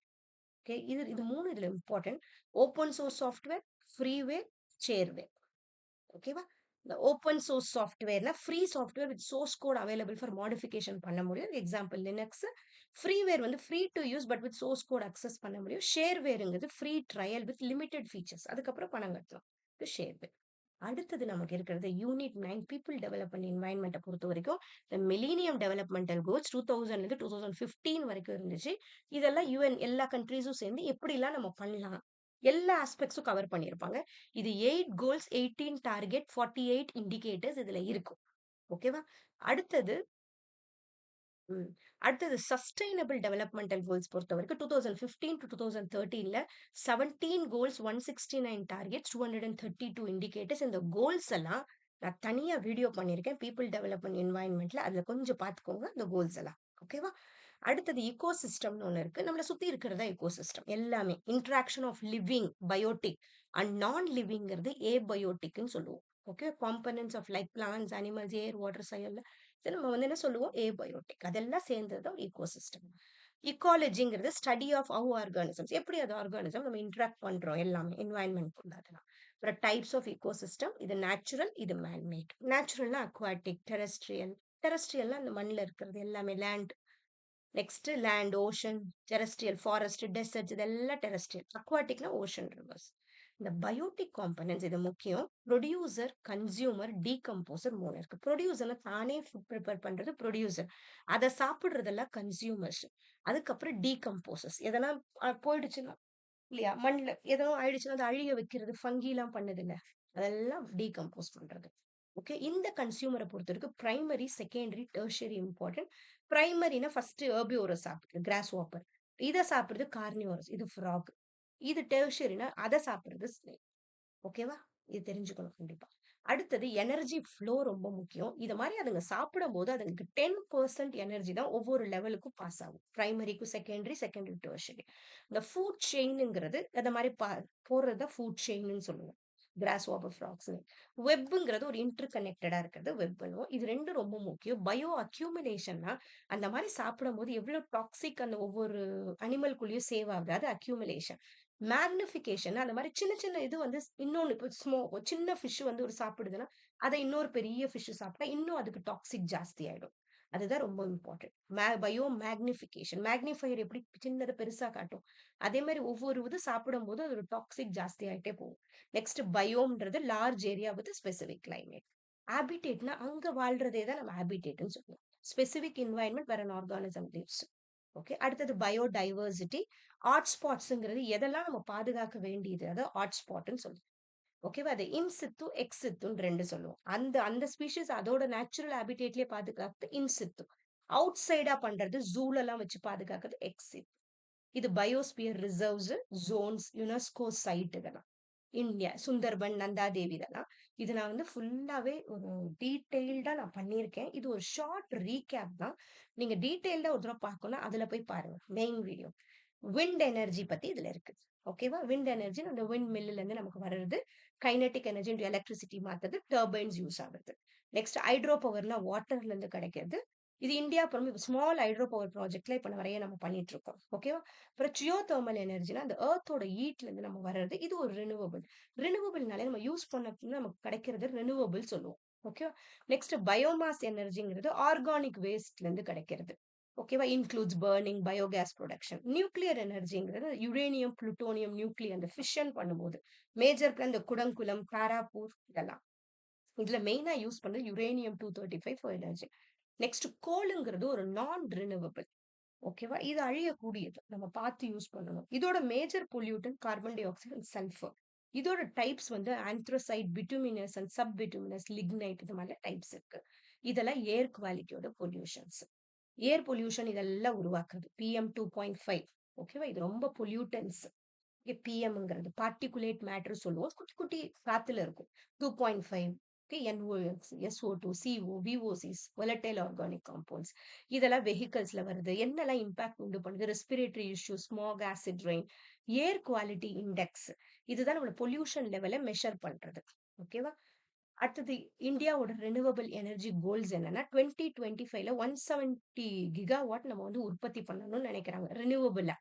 Okay. 2030ல 500 gigawatt capacity பண்ணணும். Okay. Key initiatives யார் இதை பார்த்துக்க இன்டர்நேஷனல் சோலார் அலைன்ஸ் நிறைய அந்த சோலார் எனர்ஜி யூஸ் பண்ணணும்னு சொல்றாங்க. அப்புறம் கிரீன் ஹைட்ரஜனுங்கிறது எலக்ட்ரோலைசிஸ் ப்ராசஸ்ல இது பண்றோம். ஓகே. இதுல கார்பன் எமிஷன்ஸ் இருக்காது. அதுதான் முக்கியம். இது எப்பயுமே H2O வந்து ஹைட்ரஜன், ஆக்ஸிஜன் தனியா பிரிச்சு பண்றது எலக்ட்ரோலைசிஸ்ன்னு சொல்லுவோம். அடுத்தது இது நேஷனல் ஹைட்ரோஜன் மிஷன் 2021ல உள்ளது. சிஎன்ஜிங்கிறது கம்ப்ரஸ்டு நேச்சுரல் கேஸ். இதுக்கு பிரைமரி கேஸ் வந்து மீத்தேன். இது cleaner than petrol and diesel. இது ஒரு இக்கோ ஃப்ரெண்ட்லி ஆப்ஷன். லெட்டட் பெட்ரோல்ல லெட் இருக்கும், டெட்ராயத்தில் லெட் இருக்கும். இது ரொம்ப உடம்புக்கு கெடுதி, ஹெல்த்துக்கு கெடுதி. அதனால லெட் கண்டாமினேஷன் இருக்கக்கூடாதுன்னு சொல்றாங்க. அப்போ வந்தது அந்த அன்லெட்டட் பெட்ரோல். இதுல லெட் இருக்காது. ஓகேவா? இது ஏர் பொல்யூஷன் கம்மி பண்ணும், பிரிவென்ட்ஸ் லெட் பாய்சனிங். ஸ்மாகுங்கிறது எப்ப உருவாகும்னா, ஸ்மாகுங்கிறது ஒரு டெம்பரேச்சர் இன்வர்ஷன் நடக்கும்போது உருவாறது. அந்த கூல் ஏருக்கு நடுவுல அந்த ஹாட் ஏருக்கு கீழ கூல் ஏர் வந்து என்ன ஆகும்? ட்ராப் ஆயிடும். அப்போ என்ன பண்ணும்? இருக்கிற டஸ்ட் எல்லாம் சேர்ந்து ஸ்மாகா உருவாகும். Smoke plus fog. Okay. Traps pollutants close to the ground. அடுத்தது பயோமாஸும் சம்டைம்ஸ் இது காரணமா இருக்கு. ரெஸ்பிரேட்டரி டிசீஸ் எப்பயுமே வந்து சின்ன சின்னதா பிஎம் 2.5ங்கிறது ரொம்ப குட்டி. எவ்வளவுக்குள்ள குட்டியா அந்த பார்ட்டிகுலேட் மேட்டர் இருக்கோ அந்த அளவுக்கு நமக்கு கெடுதி. Can be inhaled deeply into the lungs. Lungs வரைக்கும் போக வாய்ப்பு இருக்கு. ஓகேவா? அடுத்தது இதெல்லாம் சைடு எஃபெக்ட்ஸ். லெட் என்ன பண்ணுது? பிரெயின் கிட்னி டேமேஜ் உண்டு பண்ணுது. ஆர்சனிக் வந்து கேன்சர், ஹார்ட் டிசீஸ். மெர்க்யூரி வந்து brain kidney damage. Nitrate NO3 blue baby syndrome. ஃப்ளூரைடுங்கிறது டென்டல் ஸ்கெலிட்டல் ஃப்ளூரைசிஸ் கொடுத்துட்டு வருது. குளோரினுங்கிறது ரெஸ்பிரேட்டரி பெஸ்டிசைடுங்கிறது கேன்சர். பார்மசிட்டிகல்ஸ் ஹார்மோனல் இம்பேலன்ஸ் கொண்டு வருது. கோலி டயரியா, ரேடானுங்கிறது லங் கேன்சர். இப்போ இதெல்லாம் greenhouse gases. Carbon dioxide, methane, CFCs. ஓகேவா? இதெல்லாம் trap heat in the atmosphere, contribute to global warming. Air quality index படிச்சோம்னா அது ஒவ்வொரு இடத்துக்கும் அந்த வெப்சைட்ல போனா தெரியும். எப்படி இருக்கும்? அந்த ஏர் குவாலிட்டி பிரசன்ட் எவ்வளவு இருக்கு? இப்ப 0 to 15ல ரேஞ்ச் இருந்தா அது குட். கிரீன் கலர்ல இருக்கும். இதுல சில கலர்ஸும் இருக்கும். 51 to 100 இருந்தா moderate, yellow colour. 101 to 200 poor, orange கலர்ல இருக்கும். ஓகேவா? 201 to 300 வெரி புவர், ரெட் கலர்ல இருக்கும். 301 to 400 சிவியர், பர்பிள்ல இருக்கும். 401 to 500 அசாடஸ், மெரூன். மெரூன் போச்சுன்னா அந்த இடத்துல ரொம்ப புவர் ஏர் குவாலிட்டின்னு அர்த்தம். So based on key pollutant uses a single number for acid ரெயினுக்கு ரொம்ப important sulphur dioxide and nitrogen oxide. Water vapour இந்த ஏர் மிக்ஸ் ஆகிறதுனால வர்றது. வாட்டர் பொல்யூஷனுக்கு மெயின் ஆனது கெமிக்கல் வேஸ்ட், பிளாஸ்டிக்ஸ். ஓகேவா? பயோ மேக்னிஃபிகேஷன் நம்மளே படிச்சோம். சின்ன ஃபிஷ் பெரிய ஃபிஷ் சாப்பிடும்போது அதுக்கு டாக்ஸின் ஜாஸ்தி ஆயிட்டே போறது. இதுதான். இது affect ecosystem health and human safety. Next water treatment நமக்கு ரொம்ப முக்கியம். எப்படி வந்து அந்த வாட்டர் ட்ரீட்மெண்ட் நடக்குது? ஓகேவா? ஸோ இது used to remove volatile VOC எல்லாம் ரிமூவ் பண்றாங்க. வாட்டர் குவாலிட்டி ரைஸ் பண்ண யூஸ் பண்றாங்க. Okay. Next hardness of water. Hardness of water scaling ஆறுது. வீட்ல கூட நடக்கும்ல. அந்த வெள்ளையா இதுவாகல. அதெல்லாம் அதனால அது எதனால ஆகுதுன்னா, கால்சியம் அண்ட் மெக்னீசியம் அயன்ஸ் இருக்கும்போது அந்த மாரி ஹார்ட்னஸ் ஆகும். அத எப்படி நம்ம சாஃப்ட்டா மாத்தணும்னா, treated by ion exchange or RO. Okay. Reverse osmosis பண்ணும்போது ஆகும். ஓகே. Next dissolved oxygen. தண்ணீல இருக்கிற ஆக்ஸிஜன்னால தான் அக்வாட்டிக் லைஃப் வாழுது. ஓகே. ஹையர் டிசால்வ்ட் ஆக்ஸிஜன் இருந்தா ஹெல்தியர் வாட்டர் இருக்கும். தண்ணீல நெறைய ஆக்ஸிஜன் இருந்தா. ஒருவேள தண்ணீல நெறைய ஆல்கே இருக்கும்போது என்ன ஆயிடும், அந்த ஆக்ஸிஜன் ஆல்கே எடுத்தோம்னா, அங்க இருக்கிற அக்வாட்டிக் அனிமல்ஸ்க்கு ஆக்ஸிஜன் கம்மியா போயிடும். ஓகேவா? அதுதான் டிசால்வ்ட் ஆக்ஸிஜன் கம்மியா இருக்குது. அது ஆக்சுவலா வாட்டர் வந்து சரியில்லன்னு அர்த்தம். ஓகே. இத எப்படி மெஷர் பண்றாங்க? Milligram per litre. இந்த வாட்டர் ஸ்டெபிலைசேஷன் பாண்ட்ஸ்ங்கிற வேஸ்ட் வாட்டர் ட்ரீட்மெண்ட்ல யூஸ் பண்றோம். Okay. Treat organic and pathogenic content, slow but effective treatment. Oxidation ponds are common. அடுத்தது DDT. DDTன்னு இப்போ அக்ரிகல்ச்சர்ல யூஸ் பண்றது பெஸ்டிசைட் மாரி. பட் நெறைய கெமிக்கல்ஸ் இருக்கிறதுனால அது கெடுதி. ஃபிஷ் அண்ட் ஜூப்ளக்டான் சின்ன சின்ன இது அது. Zooplankton accumulate toxins first, affects ecosystem balance. அடுத்தது ஃப்ளை ஆஷ்ங்கிறது இப்ப யுரேனியம் அந்த இதெல்லாம் பண்ணும்போது, கோல் கம்பஷன் பண்ணும்போது, அந்த இடத்துல கிடைக்கிறது இந்த ஃப்ளை ஆஷ் நமக்கு. ஓகேவா? அதையும் நம்ம என்ன பண்ணலாம்? ரீசைக்கிள் பண்ணலாம். ஏன்னா இதுல சிலிக்கா, அலுமினா இருக்கு. இத நம்ம தண்ணீல கலக்கும்போது வாட்டர் பொல்யூட் தான் ஆகும். சோ நம்ம ரீசைக்கிள் பண்ணலாம்னு சொல்றாங்க. இது Indian environmental acts and policies. இதே மாரி இந்தியன் என்வைரன்மெண்டல் இதெல்லாம். ஓகேவா? வைல்ட் லைஃப் புரொடெக்ஷன் ஆக்ட் 1972ல வந்தது. Water act 1974, forest conservation act 1980ல வந்தது. Air act 1981, environment protection act 1986, national forest policy 1988, PPVFR 2001ல வந்துச்சு. Next biological diversity act 2002, national green tribunal act 2010. இதெல்லாம் இந்தியன் ஆக்ட். இதுவும் ரொம்ப important. NAPCC, national action plan on climate change. இதுல என்ன பண்ணாங்கன்னா, நேஷனல் சோலார் மிஷன் 2010ல ஆரம்பிக்கிறாங்க. ப்ரமோட் சோலார் எனர்ஜிக்காக. ஒரு எனர்ஜி எஃபிஷியன்சி மிஷன் ஒண்ணு ஆரம்பிக்கிறாங்க. இண்டஸ்ட்ரி எனர்ஜி யூஸ்க்காக. அப்புறம் சஸ்டைனபிள் ஹேபிடேட் மிஷன் ஒண்ணு ஆரம்பிக்கிறாங்க. Improves urban energy. அப்புறம் water mission, Himalayan ecosystem, green India mission, sustainable agriculture, strategic knowledge எல்லாம் நேஷனல் NAPCC இது. ஓகேவா? மொத்தம் 8 அவங்க பண்றாங்க. 8 மிஷன் ஸ்டார்ட் பண்றது NAPCCல. National action plan on climate change. Recent policies என்ன? Clean air program, plastic waste rule, waste rule இதெல்லாம். இதுல இன்டர்நேஷனல் என்வைரன்மெண்டல் அக்ரிமெண்ட்டை பொறுத்த வரைக்கும் ஸ்டாக்ஹோம் டிக்ளரேஷன் 1972ல, சைட்ஸ் 1975, மான்ட்ரியல் புரோட்டோகால் 1987, ஓசோனுக்காக, பேசல் கன்வென்ஷன் அசாடஸ் வேஸ்ட்டுக்காக 1989, ரியோ எர்த் சமிட் இருக்கிறதுல ரொம்ப இம்பார்ட்டன்ட் இது 1992ல. ஓகே. இது UNFCCC, CBD இதெல்லாம் வந்து எஜெண்டா 21 இது எல்லாமே இது என்னன்னா எல்லாரும் சேர்ந்து நிறைய கண்ட்ரிஸ் சேர்ந்து பண்றது. எப்படி நம்ம இந்த குளோபல் வார்மிங்கை தடுக்கிறது, கிளைமேட் சேஞ்ச் எப்படி தடுக்கிறது, அதை பத்தி அவங்க டிஸ்கஸ் பண்றது. அதான் UNFCC 1992ல. ஓகே. இது 29 காப் மீட்டிங் இது வரைக்கும் நடந்திருக்கு. COPனா கான்ஃபரன்ஸ் ஆஃப் பார்ட்டிஸ். நிறைய கண்ட்ரிஸ் சேர்ந்து அவங்க ஒரு மீட்டிங் பண்ணுவாங்க. காப் 29 வந்து இப்ப 2024 இப்ப நடந்துச்சு நவம்பர்ல. Okay. Okay. Next CBD 1992. Next Cartagena protocol 2000ல வந்துச்சு. Regulate GMOs. Okay. Nagoya protocol 2010ல வந்துச்சு. UNCBD target protecting 30% of land and oceans by 2030. ஓகேவா? ஸோ கியோட்டோ புரோட்டோகால்ங்கிறது 1997ல வந்துச்சு. இது கிரீன் ஹவுஸ் கேஸ் எமிஷன்ஸ்க்காக வந்தது. நெக்ஸ்ட் ஸ்டாக்ஹோம் கன்வென்ஷன் 2001ல வந்தது. இது பிஓபிஸ் கம்மி பண்றதுக்கு. Okay. Next Minamata convention 2013 mercury pollution கண்டுபிடிக்க. அப்புறம் பாரிஸ் அக்ரிமெண்ட் வந்து 2015ல நம்மளோட குளோபல் வார்மிங்கை நம்ம அட்லீஸ்ட் 2 டிகிரி 1.5 டிகிரி வரைக்கும் கம்மி பண்ணணும்னு சொல்றாங்க. இது பாரிஸ் அக்ரிமெண்ட்ல. ஓகே. இது எல்லாம் இன்னும் கொஞ்சம் டெப்தா புரியணும்னா நீங்க இந்த வீடியோ கொஞ்சம் பாருங்க. ஓகே. எர்த் குவாக் எப்படி மெஷர் பண்றோம்? ரிக்டர் ஸ்கேல்ல பண்றோம். ஓகே. டார்னடோஸ், ஃப்ளட்ஸ், ஹரிகேன்ஸ்னா என்ன, டிராட்ஸ்னா என்ன, லேண்ட்ஸ்லைட், வைல்ட் ஃபயர், சுனாமி கொஞ்சம். அப்புறம் டிசாஸ்டர் வந்து அதை எப்படி பாதுகாக்கிறது, அதுக்கு ப்ராப்பரான ப்ரிப்பேர்ட் இருக்கணும். ரெசிலென்ட் இன்ஃப்ராஸ்ட்ரக்சர் இருக்கும். ஏர்லி வார்னிங் இருக்கும். இந்தியாவோட டிசாஸ்டர் மேனேஜ்மெண்ட் கூட NDMA, NDRF and state level plans. ஓகேவா? கடைசியா நமக்கு இருக்கிறது யூனிட் 10 ஹையர் எஜுகேஷன். ஓகேவா? ஹையர் எஜுகேஷன பொறுத்தவரைக்கும் ஃபுல்லா நமக்கு ஏன்ஷியன்ட் எஜுகேஷன்ல ஸ்டார்ட் பண்ணி, இப்ப மாடர்னா நமக்கு என்னலாம் நடந்திருக்கு. அதுவரைக்கும் எல்லாமே இருக்கு. கூடவே கொஞ்சம் இத போல நமக்கு பேசிக் கவர்ன்மெண்ட்டும் தெரிஞ்சிருக்கணும். இதுல பிரசிடென்ட், பிரைம் மினிஸ்டர் அவங்க ரோல்ஸ் என்ன? அவங்க டென்யூர் என்ன? அதெல்லாமும் தெரிஞ்சிருக்கணும். Okay. Higher education, Vedic education. இவங்க focused on philosophical, practical knowledge. ஓகேவா? 4 வேதாஸ் நமக்கு இருக்கு. ரிக் வேதா, யஜுர் வேதா, சாம வேதா, அதர்வ வேதா. புத்திஸ்ட் எஜுகேஷன பொறுத்தவரைக்கும் அவங்க based on 4 noble truth and 8 fold path. Okay. Focusing on ethic, meditation, wisdom. Jain எஜுகேஷன பொறுத்தவரைக்கும் இவங்க எம்பசைஸ் பண்ணது non violent, self discipline and spiritual learning for liberation. இந்த மோக்ஷாங்கிறது இவங்க எல்லாரும் இவங்க 2 பேருமே எத இது பண்ணுவாங்கன்னா, பர்த் டு டெத். அதுக்குள்ள நம்ம எந்த தப்பும் பண்ணலன்னா, திருப்பி நமக்கு ரீபர்த் இருக்காது. அததான் மோக்ஷான்னு சொல்றது. நம்ம நம்மள புரிஞ்சுக்கிட்டோம்னா, செல்ஃப் ரியலைஸ் பண்ணிக்கிட்டோம்னா, அந்த சஃபரிங்ல இருந்து வெளிய வந்துட்டோம்னா, நமக்கு ஒரு லிபரேஷன் கிடைக்கும். அதுதான். ஓகே. இஸ்லாமிக் எஜுகேஷன் குரான். அது இஸ்லாமிக். இதுல மக்தாப் அண்ட் மத்ராசா ரொம்ப முக்கியம். இந்த மக்தாப்னா என்னன்னா, basic school for teaching the Quran and religious education to children. சின்ன பசங்களுக்கு. உங்களோட இதுலயே நடக்கும். இல்லையா? அதான் மக்தா பிரைமரி. இது மத்ராஸாங்கிறது ஹைஸ்கூல். ஓகே. பெரிய பசங்களுக்கு பண்றது. இதுல ரொம்ப இம்பார்ட்டன்ட் இந்த நாலந்தா யுனிவர்சிட்டி கொஸ்டின் நெறைய கேட்கறாங்க. நாலந்தா யுனிவர்சிட்டி 427 சிஇல வந்தது. இவங்க Buddhist philosophy, logic, astronomy, medicine and மேத்தமேட்டிக்ஸ்ல ஃபோக்கஸ் பண்ணாங்க. இப்ப எங்க இருக்குன்னா, பிரசன்ட் டே பீகார், இந்தியால இருக்கு. இதோட ஃபேமஸ் ஸ்காலர்ஸ் யாருன்னா, ஜுவான்சாங் 7th செஞ்சுரி. இவரு சைனீஸ் மாங்க் இவரு. ஆரியபட்டா ரொம்ப ஃபேமஸ். Famous mathematician. அப்புறம் யூனிவர்சிட்டி யார் டெஸ்ட்ராய் பண்ணா, பக்தியார் கில்ஜி 12th செஞ்சுரியில. அதுக்கப்புறம் இந்தியன் கவர்மெண்ட் என்ன பண்ணுது, இப்ப திரும்பியும் அத ரீகன்ஸ்ட்ரக்ட் பண்றாங்க. ரெஸ்டோர் நாலந்தா யூனிவர்சிட்டி ஒரு போஸ்ட் கிராஜுவேட் ஸ்டடிக்காக. அப்புறம் நாலந்தா யூனிவர்சிட்டி எப்போ வேர்ல்ட் ஹெரிடேஜ் சைட் ஆச்சுன்னா 2016ல.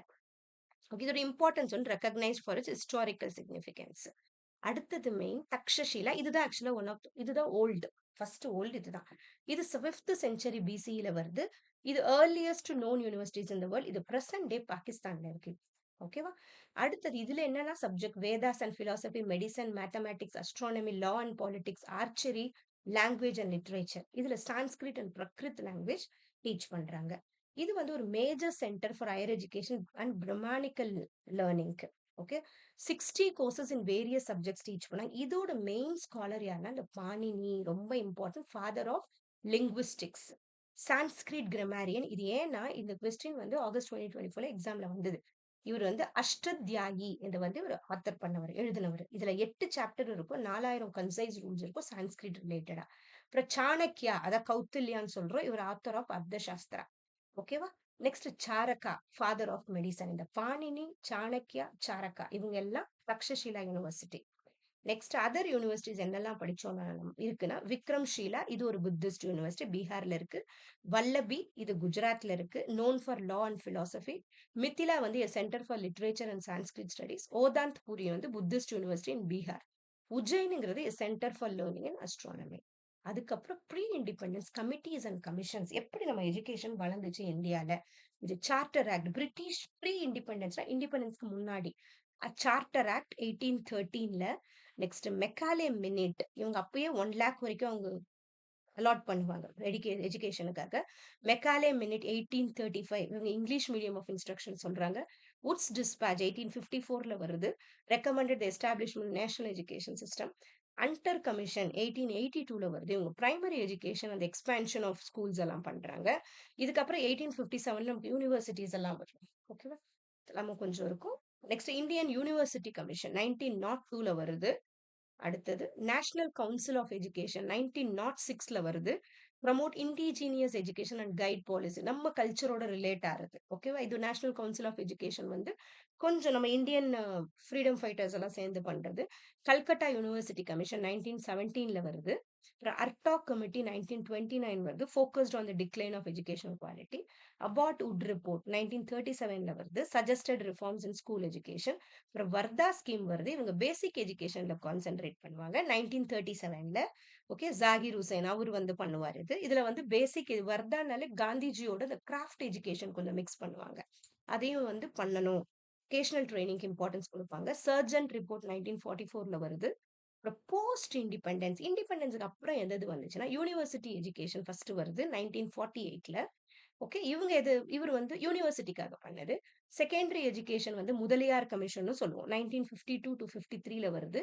இது செகண்டரி எஜுகேஷன். முதலியார் கமிஷன் சொல்லுவாங்க. அப்புறம் ஸ்ரீமாலி கமிட்டின்னு ஒண்ணு வருது. இது 1954ல. Suggested reforms in university. அப்புறம் ஸ்ரீமாலி தேஷ்முக் கமிட்டி 1958ல வருது. இவங்க வந்து women education. Hansa Mehta committee இங்க ஏ வரும். அன்சா மேத்தா கமிட்டி 1962ல இவங்களும் விமென்க்காக. கோத்தாரி எஜுகேஷன் கமிஷன் இது ரொம்ப முக்கியம். 1964 டூ 66 இவங்க எல்லா எஜுகேஷனையும் கவர் பண்ணாங்க. Suggested national education policy focusing on curriculum quality. இவங்க குடுத்த ரெக்கமெண்டேஷன் பிரகாரம் தான் நமக்கு NPE national policy on education 1968 வருது. கோத்தாரியோட அவரோட நெறைய விஷயம் சேர்ந்து. அப்புறம் ஸ்ரீ ஈஸ்வர் பாய் பட்டேல் கமிட்டி 1977ல வருது. அடல்ட் எஜுகேஷன் ஃபோக்கஸ் பண்றாங்க. அப்புறம் அடுத்த என்பிஇ எப்போ வருதுன்னு 1986. ஃபர்ஸ்ட் நமக்கு 1968ல வருது ஒண்ணு. அப்புறம் 1986ல வருது. ஓகேவா? இது வந்து நம்ம இந்திரா காந்தி அவங்க தலைமையில வருது. இது ராஜீவ் காந்தி தலைமையில வருது. Aimed at modernising education, promoting equality. அப்புறம் ஆச்சார்யா ராமமூர்த்தி கமிட்டி 1990ல எதுக்கு வருதுன்னா, இந்த என்பிஏ 96 ரிவ்யூ பண்ண வருது. அதெல்லாம் கரெக்ட்டா அதுக்காக. Focused on the quality of education. அப்புறம் ஜனார்தன ரெட்டி கமிட்டி இவங்களும் ரிவ்யூ பண்ண வந்தவங்க தான். ஓகேவா? Focused on the evaluation, assessment systems in ஸ்கூல்ஸ்க்கு இம்பார்ட்டன்ஸ் குடுக்குறாங்க. அப்புறம் யஷ்பால் கமிட்டின்னு ஒண்ணு வருது. இது 1993ல ஸ்கூல் எஜுகேஷன். மெயினா இங்க லேர்னிங் வித்தவுட் பர்டன் ஒரு வார்த்தை சொல்லுவாங்க. பசங்களுக்கு வந்து அவங்க வந்து ரொம்ப இருக்கக்கூடாது. அவங்களுக்கு அவங்களோட குடுக்கணும். பசங்க பளு குறைக்கணும் படிப்புல அது மாரி. ரீஸ்ட்ரக்சரிங் ஹையர் எஜுகேஷனுக்கு வருவாங்க. அடுத்தது national curriculum focused on actually Yashpal committee. இது focused on restructuring higher education and improving the quality of teaching and இது அப்புறம் ஸ்கூல்ஸுக்கு மெயினா இம்பார்ட்டன்ஸ் குடுப்பாங்க இங்க. ஓகேவா? அதுக்கப்புறம் தான் ஹையர் எஜுகேஷன். ஹையர் எஜுகேஷன் 2009ல வரும். இந்த இடத்துல தான் ரிமூவிங் ஹையர் எஜுகேஷனுக்கு இம்பார்ட்டன்ஸ் குடுப்பாங்க. ஓகேவா? இந்த இடத்துல வந்து மெயினா ஸ்கூல்ஸ்க்கு தான் இம்பார்ட்டன்ஸ் குடுப்பாங்க. இந்த இடத்துல ஹையர் எஜுகேஷன்ல இம்பார்ட்டன்ஸ் குடுக்க மாட்டாங்க. இது இங்க வராது. இங்க வெறும் ஸ்கூல்ஸ்க்கு இம்பார்ட்டன்ஸ் குடுப்பாங்க 1993ல. அப்புறம் என்சிஎஃப் 2005 வந்து ஃபுல்லா பசங்க நாலேட்ஜ் கன்ஸ்ட்ரக்ஷன். பசங்க வந்து பாசிவா இருக்கக்கூடாது. ஆக்டிவா இருக்கணும்னு சொல்றாங்க. The national curriculum framework for teacher education. இது focused on improving teacher education. அப்புறம் யஷ்பால் கமிட்டி 2009 வந்து ஹையர் எஜுகேஷன கான்சன்ட்ரேட் பண்றாங்க. அப்புறம் ஷர்மா கமிட்டி 2009 வந்து revising the policy of higher distance learning. Justice Verma committee எதுக்கு வராங்கன்னா, recommends reforms in education system with focus on இதுவும் பண்ணுவாங்க. கூட மெயினா ஜஸ்டிஸ் வெர்மா கமிட்டில வந்து டீச்சர் எஜுகேஷன் பத்தியும் நெறைய பேசியிருப்பாங்க. டீச்சர் எஜுகேஷன் இப்ப பிஎட் மாறுச்சு. பிஎட் வந்து 2 இயர்ஸா மாத்துனதெல்லாம் இவங்க தான். Teacher education. ஓகே. இது ரிலேட்டடா வந்துச்சுன்னா, இது டீச்சர் எஜுகேஷன் 2 இயர்ஸ் பிஎட் மாத்துனதெல்லாம் இவங்க தான். Justice Verma committee. அப்புறம் Subramaniam committee. Higher education, emphasising research autonomy, quality. கொஞ்சம் அசஸ்மென்ட்ஸ் பத்தியும் இவங்க பார்ப்பாங்க 2015ல. அப்புறம் ரெகுலேட்டரி பாடிஸ் வந்து யுஜிசி. இது யுஜிசி நமக்கு தெரியும். 1956 இது ஸ்டாட்யூட்டரி பாடியா மாறுச்சு. சிஎஸ்ஐஆர்னா கவுன்சில் ஆஃப் சயன்டிஃபிக். இது 1942 research. NCD national council of teacher education regulates and develops. ICMR Indian council of medical research. இவங்க மெடிக்கல் பார்த்துப்பாங்க. ICSR Indian council of social science research. MCI medical பார்த்துக்கிறாங்க. டிசிஐ டென்டல் கவுன்சில் பார்த்துக்கிறாங்க. Rehabilitation council இவங்க வந்து ஃபுல்லா வந்து அந்த special schools அதெல்லாம் பார்த்துப்பாங்க. Okay. Bar council of law. ICR Indian council agriculture related thing. அப்புறம் என்யூஇபிஏனா national university of education planning and administration supports education planning management and research பார்த்துக்கிறாங்க. அடுத்தது நாக்கு என்பிஏ இது ரெண்டும் அக்ரிடேஷன். ஒரு யூனிவர்சிட்டியோட ஸ்டாண்டர்ட் சொல்றதுக்காக வருது accreditation. Accredit higher education institutes in India. இது technical education. National board of accreditation வருது. டெக்னிக்கல் எஜுகேஷன் ஏஐசிடிஇ ஆரம்பிக்குது. AICTE. Okay. All India council of technical education அவங்க ஸ்டார்ட் பண்றது. அப்புறம் நாக்கோட கிரேட்ஸ் எப்படி இருக்கும்? இப்ப யூனிவர்சிட்டியோட கிரேட்ஸ் எல்லாம் குடுக்குறாங்கல்ல, இந்த மாதிரி இருக்கும் கிரேட்ஸ். இப்ப 3.51 to 4 இருந்தா அவங்க A++ கிரேடு. 3.26 to 3.50 இது கொஞ்சம் படிச்சுக்கோங்க. கீழ இருந்து படிக்கிறது ஈஸியா இருக்கும்னு நெனைக்கிறேன். 1.50 to 2, 2.0, 2.50. ஓகேவா? இந்த 2மே 50, 50 ஏறும். இங்க 25, 25 ஏறும். அத பார்த்து கொஞ்சம் படிச்சுக்கணும். அடுத்தது லேர்னிங் ப்ரோகிராம்ஸ் பொறுத்தவரைக்கும் ஓரியண்டல், கன்வென்ஷனல், நான் கன்வென்ஷனல் 3 இருக்கு. ஓரியன்டேஷன்னா traditional knowledge, languages, cultural studies எல்லாம் படிக்கிறது. மேக்ஸிமம் ஈஸ்டர்ன் கல்ச்சர் சொல்றது. அத பத்தி படிக்கிறதெல்லாம். கன்வென்ஷனலா அந்த காலத்துல படிச்சதெல்லாம். ட்ரெடிஷனலா படிச்சதெல்லாம். ஓகேவா? நம்ம ஸ்கூல் போய், காலேஜ் போய். நான் கன்வென்ஷனல் இப்ப மாடர்னா படிக்கிறது எல்லாமே. அப்புறம் என்ஐபி 2020 இதோட இனிஷியேட்டிவ்ஸ் ரொம்ப important. MERU multi disciplinary education research universities இது ரொம்ப இம்பார்ட்டன்ட். மெரு. அப்புறம் என்ஆர்எஃப்ங்கிறது அவங்க ஆரம்பிச்சது தான் நேஷனல் ரிசர்ச் ஃபவுண்டேஷன். ரிசர்ச்சுக்காக ஆரம்பிச்சது. அப்புறம் இந்த கிராஸ் என்ரோல்மெண்ட் ரேஷியோ வந்து 50% ஹையர் எஜுகேஷனுக்கு ஏறணும்னு சொல்றாங்க. 2030க்குள்ள பிரைமரில 100% ஏறணும்னு சொல்றாங்க. அப்புறம் பராக்குங்கிறது performance assessment review and analysis of knowledge for holistic development. இது ஒரு அசஸ்மெண்ட் பாடி. அப்புறமா NETF, இது ஒரு advisory body aimed at promoting the use of technology in education. அப்புறம் இது ரொம்ப இம்பார்ட்டன்ட். ஓகே. அப்புறமா முக்காவாசி இந்த நம்ம NEP 2020 பிறகு ஹோலிஸ்டிக் அண்ட் மல்டி டிசிப்ளினரி ரொம்ப இம்பார்ட்டன்ஸ் கொடுப்போம். ஓகேவா? Next centre and state to work together 6% GDP கொஞ்சம் ஏத்தணும்னு சொல்றாங்க. 100% அடல்ட் லிட்ரஸி 2030க்குள்ள ட்ரிபிள் எஸ் எல்லா ஸ்கூல்லையுமே ஸ்டேட் ஸ்கூல் ஸ்டாண்டர்ட் அத்தாரிட்டி இருக்கணும்னு சொல்றாங்க. எப்படி வந்து அந்த நம்ம சொல்றோம்ல, ஒரு வருஷம் முடிச்சோம்னா உங்களுக்கு சர்டிபிகேட் கொடுக்கணும். செகண்ட் இயர் தான் என்ட்ரி அண்ட் எக்ஸிட் ஆப்ஷன் இருக்கு இந்த வாட்டி NEP 2020 பிரகாரம். இல்லையா? அதுதான் இது. Next types of universities: central university, state university, deemed to be university. இது சென்ட்ரல்னா சென்ட்ரல் கவர்மெண்ட் பார்த்துக்கிறது. ஸ்டேட் டீம் டு பி யூனிவர்சிட்டிக்கு அவங்க ஒரு ஸ்டாண்டர்ட் பார்த்து UGC ரெகக்னைஸ் பண்ணியிருக்கோம். பிரைவேட்டா இருக்கிறது அட்டானமஸ்னா ஒரு யூனிவர்சிட்டிக்கு கீழே நிறைய யூனிவர்சிட்டி நிறைய காலேஜஸ் இருக்கும்ல, அது அட்டானமஸ் அவங்களுக்கு கீழே இருக்கிறது. அப்புறம் NIRF ரேங்கிங், அந்த காலேஜோட ரேங்கிங் கொடுக்கறது இவங்க. இது எப்போ ஸ்டார்ட் ஆச்சு? 29 செப்டம்பர் 2015 ஸ்டார்ட் ஆச்சு. இது NIRF ஓட ரேங்கிங் பேராமீட்டர். இதெல்லாம் எதெல்லாம் பார்த்து அந்த பேராமீட்டர் கொடுக்குறாங்கன்னா teaching, learning and research and professional practice, outreach and inclusivity, graduation outcome, perception, இதெல்லாம் பார்த்து தான் NIRF ரேங்கிங் கொடுக்கும். இது ஒரு டாப் 10 யூனிவர்சிட்டிஸ். இதுல ஃபர்ஸ்ட் இருக்குது Indian institute of science, Jawaharlal Nehru university second, Jamia Millia Islamia university third. Okay, at least ஒரு தேர்ட் தெரிஞ்சிருக்கணும். அப்புறம் யூனிவர்சிட்டி எப்படி அட்மினிஸ்ட்ரேஷன் நடக்குது? செனேட்டுங்கிறது தான் அகாடமிக் டிசிஷன் மேக்கிங் பாடி. சிண்டிகேட்டுங்கிறது அவங்க எக்ஸிக்யூட் பண்ற பாடி. அகாடமிக் கவுன்சில்ங்கிறது ஃபுல் அகாடமிக் பாலிசிஸ், சிலபஸ் இதெல்லாம் அவங்க பாத்துக்கிறாங்க. அடுத்தது சான்சலர் வந்து ஒரு ceremonial head, conferred degree, presides over convocations அதெல்லாம் பாத்துக்கிறவங்க. வைஸ் சான்சலர் வந்து executive head, managers university affairs அதெல்லாம் பாத்துக்கிறாங்க. அப்புறம் இதெல்லாம் என்னன்னா articles related to education, fundamental rights. Article 21A right to education act. இது வந்து free and compulsory education 6 to 14 years கொடுக்கணும்னு சொல்றது.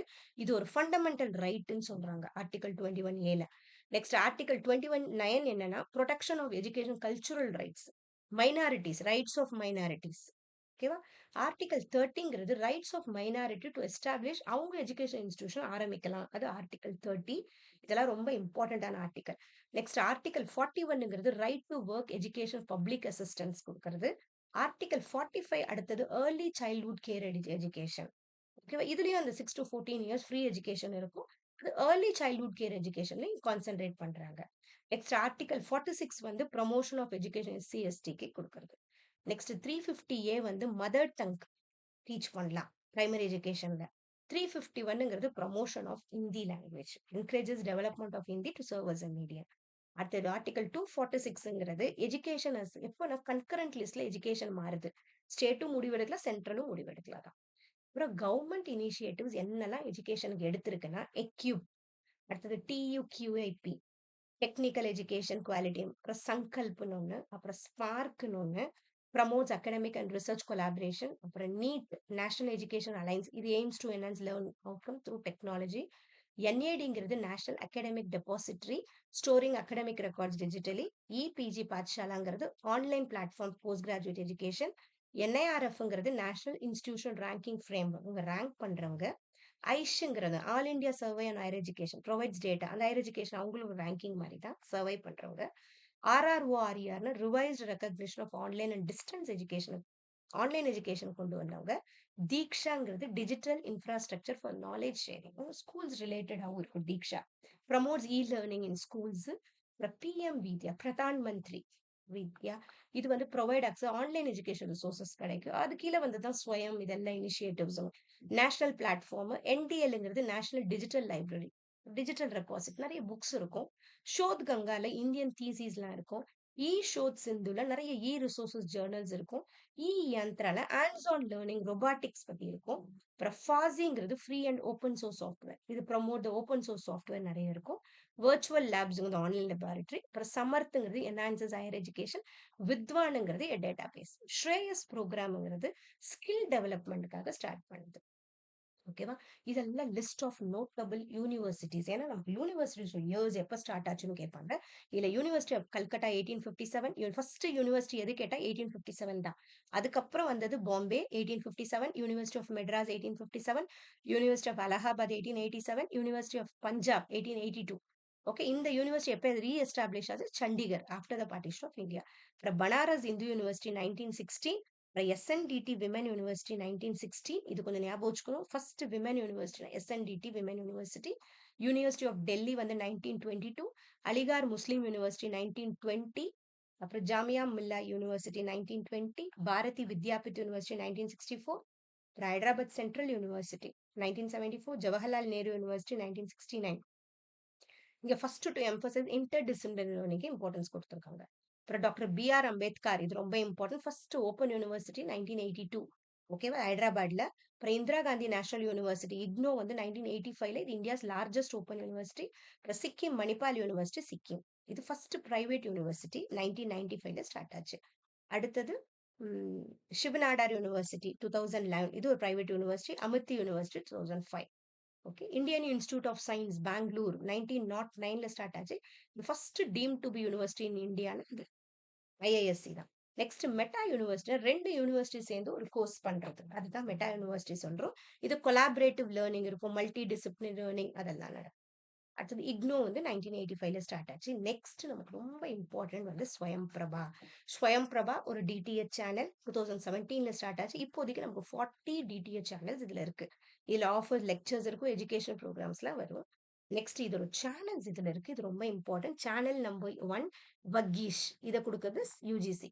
Sanskriti history culture and philosophy Prabodh இது. நெக்ஸ்ட் சாராஸ்வத் எஜுகேஷன் சைக்காலஜிலாம். Next Prabandhan social science 3 management library. At least இந்த நேம் நம்பர் கண்டிப்பா தெரிஞ்சிருக்கணும்.